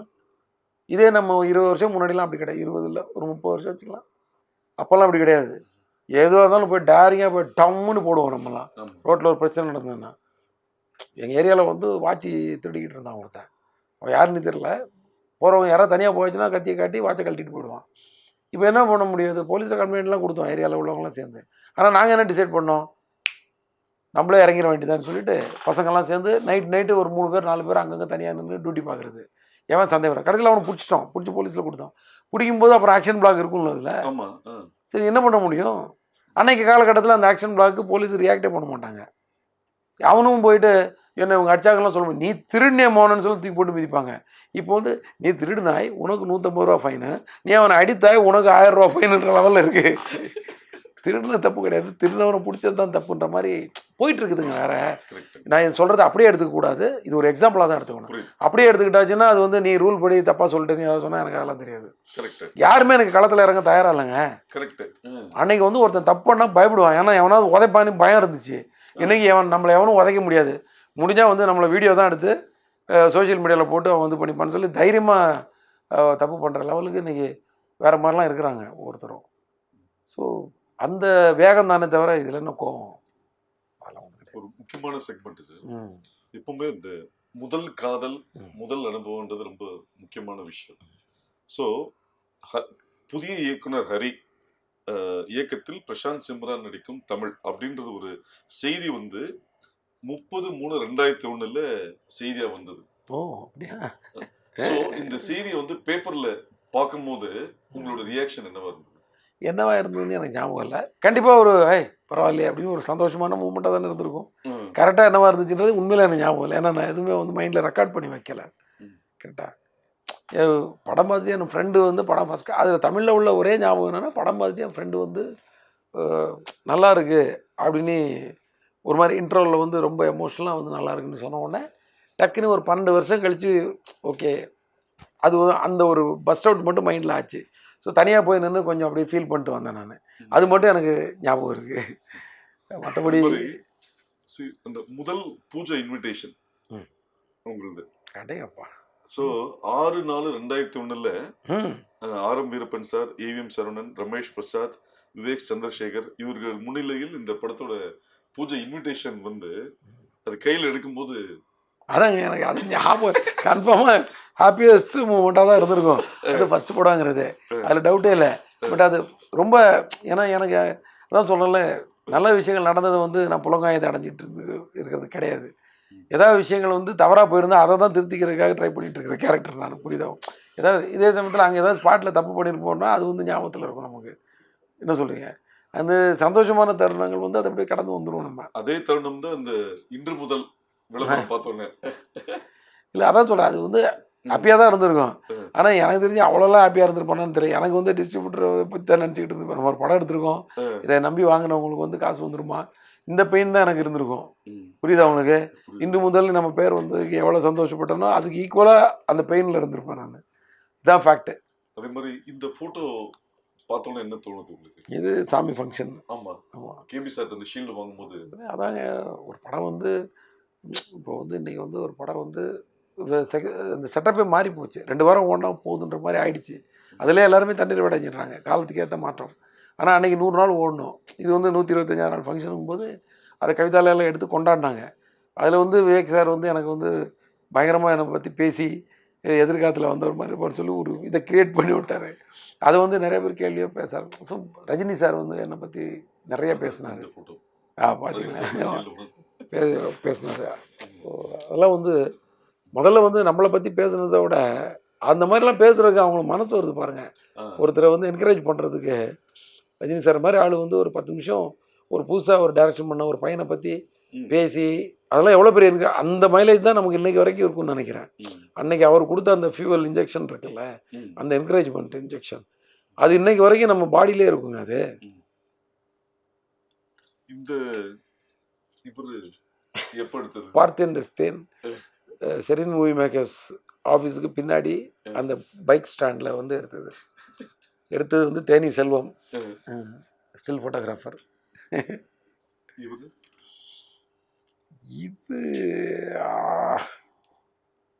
இது வந்து தமிழுக்கு அப்புறம் எப்போன்னு தெரியல எனக்கு, எப்போன்னு தெரியல சார். அது மாதிரி ஒரு ஒரு ஒரு பொதுவாக ஒரு விஷயம் சொல்லுவாங்க சார், அதாவது வீட்டுக்கும் வேலைக்கும் போகணுன்னு இருக்கணும், ஏண்டா போகணுன்னு இருக்கக்கூடாதுன்னு சொல்லுவாங்க. ஸோ வீட்டில் நிம்மதியாக இருந்தால் மட்டும்தான் வெளியில் சக்ஸஸாக இருக்க முடியும். ஸோ உங்களோட மேரேஜ் லவ் மேரேஜ் தெரில ஒன்று, இந்த தெரிலன்னா ஒன்று நீங்களாம் வந்து அண்டர்லைன் பண்ணிவிடுங்களா? என் மேரேஜ் 3 பசங்க வளர்ந்து வெவ்வேறு ஸ்டேஜில் இருக்காங்க. இன்னமும் அதாவது ஒரு படம் முடிஞ்சோடனே ஃபேமிலியோட டூர் போகிறது, இது போகிறது, ஒரு லவ்வபுளான ஃபேமிலியோட ட்ராவல் ஆகுறீங்க. அது ரொம்ப குடுப்பையான ஒரு விஷயம். ஸோ அந்த ஃபேமிலி சப்போர்ட் உங்களுக்கு எந்த அளவுக்கு சக்ஸஸ்ஃபுல்லாக இருக்குது? அந்த சப்போர்ட்டு தான் நம்மளுடைய. இப்போது நேற்று வந்து நான் காலையில் எப்போ வந்தோன்னே யாருக்குமே தெரியாது, யாரும் டிஸ்டர்ப் பண்ணல. அப்படியே கதவு தட்டினேன், திறந்தாங்க, உள்ளே போய் அப்படியே போய் சைலண்ட்டாக ஒரு ரூமில் போய் செட்டில் ஆகிட்டேன். காலைல மெசேஜ் போட்டிருக்காங்க, வேறு யாரையும் இந்த ஹவுஸ்ன்னு சொல்லி என் ஒய்ஃப். நான் மேலே போய் ஜிம் ரூம் திறந்து படுத்து யாரையும் டிஸ்டர்ப் பண்ண வேணான்ட்டு. ஏன்னா நான் வந்ததே காலையில் வந்து ஒரு 5:15 என்னமோ தான் வந்தேன். வந்துட்டு இப்போ போயிட்டு உடனே தூக்கமும் வராது எனக்கு. அதனால் உட்காந்து நாளைக்கு ப்ரொமோஷனுக்காக ஊருக்கு போனோம், அந்த பேக்கிங் பண்ணுற வேலை எல்லா வேலையும் செஞ்சேன். அதில் 6 ஆகிடுச்சு. சரி 6 மணி ஆகி போச்சு, இப்போ நம்ம இப்படியே தூங்கி என்ன பண்ண போகிறோம், இன்னும் கொஞ்ச நேரம் முடிச்சிருந்தா ஒரு காஃபி சாப்பிட்லான்ட்டு கீழே போய் ஒரு காஃபியை சாப்பிட்டேன். அப்படியே வந்து சரி ஒரு டிஃபன் மாதிரி சாப்பிட்லான்னு சொல்லி என்ன ஃபுட்டு இருக்குதுன்னு பார்த்து அதையும் சாப்பிட்டேன். 6:45 தான் போய் படுத்தேன். படுக்கும்போது இவங்களுக்கு வந்து எங்கேயோ ஒரு இடத்துல தூங்கிட்டு இருப்பான்னு தெரியும். ஸோ இதுதான் பெரிய என்ன வந்த உடனே கூப்பிடல, எது பண்ணல, அது பண்ணல, நம்மள அது மாதிரிலாம் கேட்கவே மாட்டாங்க. ஏதோ வந்தாச்சுன்றது மட்டும் அவங்களுக்கு வந்து தெரிஞ்சிடும்ல, கேட்டால் வந்துட்டாருன்னு சொல்லி. ஸோ ஏதோ ஒரு இடத்துல வந்து நான் முன்னாடி ஃப்ரண்ட் ரூமில் எங்கேயா போய் ஒரு சோஃபாவில் சுருண்டுப்பேன். எங்கே இடம் இருக்கோ அங்கே வந்து, ஏன்னா யாரையும் எனக்கு வந்து நான் டிஸ்டர்ப் பண்ணுறது பிடிக்காது. மெயினாக முதல்ல வந்து வீடை நாக் பண்ணி படுத்துருக்கவங்களை எழுப்புறதே எனக்கு டென்ஷன் தான். சரி, அது அந்த அந்த ஒரு செகண்டில் பூட்டுறது கூட நான் தான் பூட்டிப்பேன். பூட்டாதீங்க, நீங்கள் திறந்து விட்டதோட அவங்க வேலை முடிஞ்சுன்னே அந்த அம்மாவை நீங்கள் போய் படுத்துக்கோங்கன்ட்டு நான் வந்து படிப்பேன். அப்புறம் ஒய்ஃபெல்லாம் டிஸ்டர்ப் பண்ண மாட்டேன், பசங்க டிஸ்டர்ப் பண்ண மாட்டேன். ஸோ அப்படி அதே மாதிரி அவங்களும் வந்து நம்ம வேலையில் வந்து அங்கே போய் எங்கே போனீங்க, நாக் ஸ்டுடியோ, ஓ அங்கே ஒர்க்கா, okay, second copy work, okay okay, அவ்வளோதான். அதுக்கு மேலே எதுக்கு, ஏன் சீக்கிரம் வந்துருக்கலாமா, அது பண்ணிடுங்க இது பண்ணிடுங்க, அதெல்லாம் கேள்வி கிடையாது. ஏதாவது டைம் இருந்தால் தான் பேசுவாங்க. ஃபோன் பண்ணால் கூட ஒரு 2 நிமிஷம் பேசணும், பேசலாமா இல்லை அப்புறம் பேசலாமா, பேசலாமா, பேசலாமான்னு சொன்னால் தான் அந்த டீட்டெயில் வருவாங்க, இல்லைனா அதுக்கு மேலே பேச மாட்டாங்க. அதே மாதிரி தான் பசங்களும், நீங்கள் ரெஸ்ட் எடுத்துக்கோங்க, நீங்கள் ரெஸ்ட் எடுத்துக்கோங்கன்னு ரொம்ப டிஸ்டர்பே பண்ண மாட்டேன்பாங்க. ஷூட்டிங் டைமில் நான் சொல்கிறது, நாங்கள் வந்து அந்த டிஸ்கஷன் டைம் அந்த டைமில் தான் அப்படியே மணிக்கணக்கில் டைம் ஸ்பெண்ட் பண்ணுவோம் வீட்டுக்கு போனேன். மற்ற நேரத்தில் வந்து என்ன இல்லைடா அதெல்லாம் ரெஸ்ட்லாம் தேவையில்லப்பாண்ணே, இல்லை இல்லை நீங்கள் காலையில் ஒர்க் வச்சுருக்கிறீங்க, படுக்க போனீங்கன்ட்டு டிஸ்டர்பே பண்ண மாட்டாங்க பசங்க. ஸோ அது மாதிரி நீங்களே சொல்லிட்டீங்க ஆன்சரு இதுதான். இதுதான் ஒரு எல்லா மனிதனுக்கும் பின்புலம் வந்து அவன் குடும்பம் தாங்க. கரெக்ட். குடும்பத்தை சார்ந்து வாழ்கிறவன் அத்தனை பேருக்கும் குடும்பம் தான் முதல் பலம், முதல் சக்தி. அதுக்கப்புறம் தான் தன்னம்பிக்கை. அந்த குடும்பம் வந்து முதல்ல நிற்கலைன்னா தன்னம்பிக்கையை நம்ம இழந்துருவோம். அப்புறம் தன்னம்பிக்கை இல்லைன்னா நம்பிக்கை போயிடும், நம்பிக்கை இல்லைன்னா அப்புறம் தும்பிக்கை இம்பிக்கை, அது ஒரு கை இருக்காத அப்புறம் எல்லாம் போயிடும் டோட்டலாக. ரத்னம், ஆடியன்ஸ் இன்ட்ரெஸ்டிங்கான ஆஸ்பெக்ட்ஸ், 180 ரூபா கொடுத்து டிக்கெட் வாங்க வரவங்களுக்கு என்ன இல்லை, ஒரு முழு நீள ஒரு என்டர்டெயின்மெண்ட் இருக்கும், நல்ல ஃபாஸ்ட்டு ஸ்க்ரீன் ப்ளே. ஸோ என்னை எல்லாருமே விறுவிறுப்பாக படம் பார்க்கணுன்றதை விரும்புகிறாங்க. என்கிட்ட சொன்ன ஃபீட்பேக்கில் உங்கள் படமாக தான் நல்லா பரபரன்னு இருக்குன்னு சொல்லி. ஸோ அந்த பரபரப்பு இந்த படத்தில் இருந்துகிட்ருக்கு. ஏன்னா ஸ்டோரியோட இதே வந்து தீமே வந்து ஒரு கொஞ்சம் ஒரு வேகமான தீமு. அது மாதிரி ஸ்க்ரீன் ப்ளேயும் வந்து ஒரு 45 மினிட்ஸ்க்கு அப்புறமே வந்து படம் வந்து ஒரு ஜெட் வேகத்தில் தான் போயிட்டுருக்கும். அது இல்லாமல் வந்து நான் ஒரு சிங்கிள் ஷாட்டு அதெல்லாம் சொன்னல, அது மாதிரி நிறைய ட்ரீட்ஸ் இருக்குது. உள்ளே போனீங்கன்னா வந்து ஒரு இன்ட்ரெஸ்ட்டாக ஒரு மேக்கிங்கில் வந்து ஒரு இன்ட்ரெஸ்ட்டாக நல்ல கேமராமேன் சுகுமார் சார் பண்ணியிருக்கிறாரு, நல்ல மியூசிக் டைரக்டர் தேவி நல்ல சாங்ஸ் கொடுத்துருக்காரு, அண்டு சமுத்திரகனி, நம்ம யோகி பாபு, எங்கள் மாமா விஜயகுமார் சார், மாதிரி நிறைய ஆர்டிஸ்ட் இருக்காங்க உள்ள. எல்லோரும் நம்ம முரளி சர்மா வில்லனாக பண்ணியிருக்காரு. எல்லாம் ரொம்ப யதார்த்தமாக நடிச்சிருக்காங்க எல்லோரும். அந்த கேரக்டரே வந்து அப்படியே ஃபிட்டாக அந்த மாதிரி. ஹரிஷ் பேரடி, நம்ம முத்துக்குமார், அப்புறம் நிறைய ஆர்டிஸ்ட் இருக்காங்க, ஜெயபிரகாஷ் சார், ஜேபி சார், துளசி அம்மா, பிரியா பவானி சங்கர் தான் ஹீரோயின். அது தெரியுன்றதுனால, எல்லாருக்கும் தெரியுன்றதுனால சொல்லேன். ஸோ இந்த மாதிரி எல்லாருடைய எல்லாமே எப்படி இருக்குன்னா யதார்த்தமாக இருக்கும். இது எல்லாம் சொல்ல எல்லாருமே நல்ல ஆர்டிஸ்ட் தெரியும், எல்லாருடைய பர்ஃபார்மன்ஸும் யதார்த்தமாக இருக்கும். கௌதம் மேனன் சார் வந்து ஒரு கேமியோ தான், பட் அவர் தான் பண்ணணுங்கிறதுல என்கிட்ட கேட்பாங்கல்ல, இப்போ நீங்கள் ஒரு ஆர்டிஸ்ட்டுக்கு நீ கதை பண்ணுவீங்களான்னா உண்மையிலே வந்து அந்த சீன் அவருக்குன்னே பண்ண மாதிரி தான், அப்படியே துணியை மேலே போட்டு தைச்ச மாதிரி தான். அப்படி அவருக்கு பண்ணால் நல்லா இருக்குன்றலாம் அவ்வளோ ஸ்ட்ராங்காக இருந்தோம். அதுக்கு ஆல்டர்னேட்டே கிடையாதுன்ற மாதிரி. அதே மாதிரி விடிவி கணேஷ் அவரும் வந்து இந்த அந்த அந்த பர்டிகுலர் ஒர்க்கை அவர் பண்ணணும். இந்த மாதிரி எல்லாருமே வந்து யதார்த்தமாக பண்ண வச்சுருக்கோம். எல்லோரும் இன்ட்ரெஸ்டாக பண்ணி கொடுத்தாங்க. படத்துக்கு வந்து ரொம்ப சப்போர்ட்டு. ஸ்பாட்டில் வந்து ஹீரோ ரொம்ப சப்போர்ட் எங்களுக்கு. ரொம்ப விஷால் வந்து டைமிங் தானே, அவர் நல்லா நடிப்பார், நல்லா ஃபைட் பண்ணுவார், எல்லாமே நமக்கு தெரியும். ஆனால் டைமிங்க்கு வந்து ஒரு டேரக்டருக்கு வந்து அவரை வச்சு நல்லா எடுத்துடலான்ற நம்பிக்கை வந்துடும்ல, அதை வந்து பண்ணார். அதுதான் மிகப்பெரிய ஒரு அண்டு கதை மேலே ரொம்ப நம்பிக்கையாக இருந்தார். அதனால் ஒவ்வொரு சீனும், ஓ சார் அந்த சீன் அன்றைக்கி சூப்பர் சார், ஸ்ட்ராங்காக இருக்கும் சார் அது அப்படின்னு ஒரு மோட்டிவேட் பண்ணுறது, அதெல்லாம் தான் இன்ட்ரெஸ்ட்டாக அவர் பண்ணுறது தான் அந்த மாதிரி. ஸோ அந்த வகையில் இந்த இவ்வளோ விஷயங்கள் இருக்குது படத்தில். ஸோ வந்தீங்கன்னா என்னடா பண்ணியிருக்கீங்க அப்படின்னு சொல்லி எதிர்பார்த்து வந்தீங்கன்னா கன்ஃபார்மாக எங்களை நீங்கள் ஏதோ பண்ணியிருக்கோன்னு நினைப்பீங்க. அந்த அந்த நம்பிக்கை இருக்குது, அவ்வளோதான். சார் இப்போ சூர்யா சாரோட அந்த ஓங்கி அடிச்சா 110 வீட்டை சிங்கத்தை இங்கே பார்த்துருப்பீங்க அங்கே பார்த்துருப்பீங்க, அது எப்படி கன்சீவ் பண்ணீங்க? அது நீங்கள் அந்த டைலாக் 2 டைலாக் நீங்கள் சொல்லுங்கள். நான் சொல்லிட்டாலும் போங்க, அவர் சொன்ன டைலாக் டைலாக் அப்படியே எல்லாத்துக்குமே வந்து ஒரு ஓமே உருவக அணி இப்படிலாம் இருக்கும்ல, உருவப்படுத்தி எழுதுறது தானே விஷயத்தை. இப்படி இருந்தால் எப்படி இருக்கும், சிங்கம் டைட்டில் வச்சிட்டோம்.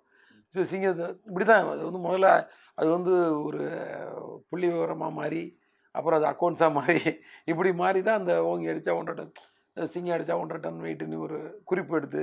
ஸோ ஓகே, அப்போ அவன் கோவத்தில் அதை அண்டர்லைன் பண்ணி சொல்கிறான். அப்படின்னு அந்த அந்த கேரக்டர் அப்படி சொல்லுது அப்படின்ற அவன் நீ சொன்னது அந்த கேரக்டர் சொல்கிறாங்க. அது மாதிரி அந்த துரசிங்கம் கேரக்டர் வந்து அந்த கோவத்தில் அப்படி கொந்தளிக்கிறா, அப்போது அந்த வார்த்தை வருது அப்படின்ற மாதிரி விஷயம் பண்ணி அதை அடிக்கிறதுல இதுல கூட திரும்பி ஒருத்தன் வரும், அவனை டமாலு திரும்பி பார்த்து அடிக்கிறது, அவன் புரண்டு போய் உழுறது இந்த லோகங்களில், அந்த கையெல்லாம் அப்படி செவந்து அதில் என்னென்னா உங்களுக்கு அந்த டைலாகோட ஹைலைட் என்னென்னா, மண்வெட்டியும் கடப்பாரையும் பிடிச்ச கைடா இது, இந்த அடியெல்லாம் நீ தாங்க முடியாது, நீங்கள் அது அந்த மாதிரி கையெல்லாம் நான் பார்த்துருக்கேன், இதெல்லாம் ரியாலிட்டி. கலாபவன் மணி சார் கையை தொட்டு பார்த்துருக்கீங்களா? இரும்பு கை மாதிரி இருக்குங்க. ஏன்னா அவர் அவ்வளோ ஒர்க் பண்ணியிருக்காரு போல இருக்கு. கையை பிடிச்சாருன்னா வேலில் வந்து ஒரு கணக்கப்பில் ஒரு நோட்டு எடுத்துகிட்டு வர அதை அடிப்பாருங்க. நோட்டு 3 துண்டாயிடுச்சுங்க, ஒரு பெரிய லாங் சைஸ் நோட்டு. என்னடா நோட்டு பிஞ்சு போச்சுன்ற. பாரத் என்னோட அசோசியேட்டாக இருந்தார். சார் என்ன சார் அவர் ஒரே அடி அடிச்சார், நோட்டை வந்து எங்கேயும் வச்சிடலாம் இல்லை, கையில் பிடிச்சி தான் கணக்கு டமால் அடிப்பார். நீ பவுடருக்கு பதிலாக பான்ஸ் பவுடர் வாங்கி கொடுத்த, பாஸ்பரஸுக்கு பதிலாக சொல்லி அடிப்பார். துண்டு துண்டாயிடுச்சா அப்படி. சார் என்ன சார் கையில் வச்சுருக்கீங்க அப்படின்னு சொன்னாச்சுன்னா, சும்மா கை கொடுக்கலாம்னு சொல்லி அமுக்க. ஐயோ அட மிகப்பெரிய கலைஞர்ல ஒரு. இந்த படங்கள்ல இந்த வசனங்கள் வந்து ரொம்ப இம்பார்ட்டன்ஸான ஒரு விஷயங்கள் இருக்கு.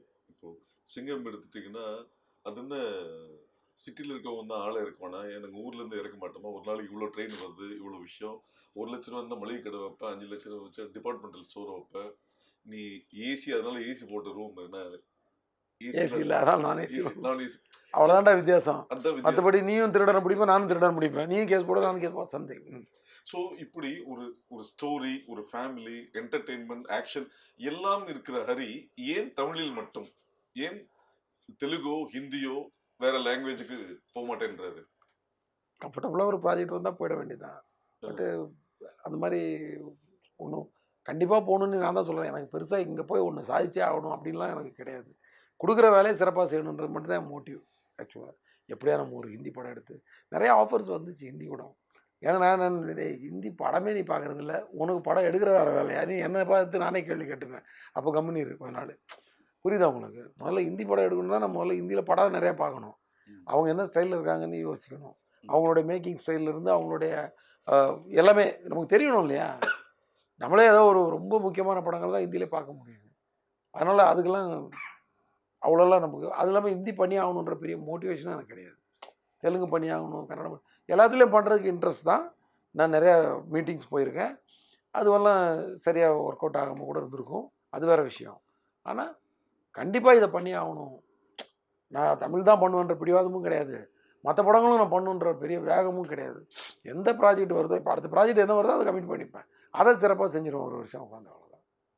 சார் இது வந்து 14th April 2002 ஃபஸ்ட் படம், இன்சிடென்ட்லி 26th April 17வது படம். இந்த 22 வருஷ ஜேர்னியை வந்து ஹரி எப்படி பார்க்குறாரு? இன்னும் நமக்கு வேலை கொடுத்துட்டு இருக்காங்கன்ற ஒரு சந்தோஷம், அந்த வேலையை சிறப்பாக கரெக்டாக செஞ்சுட்டு இருக்கோமான்ற ஒரு கேள்வி,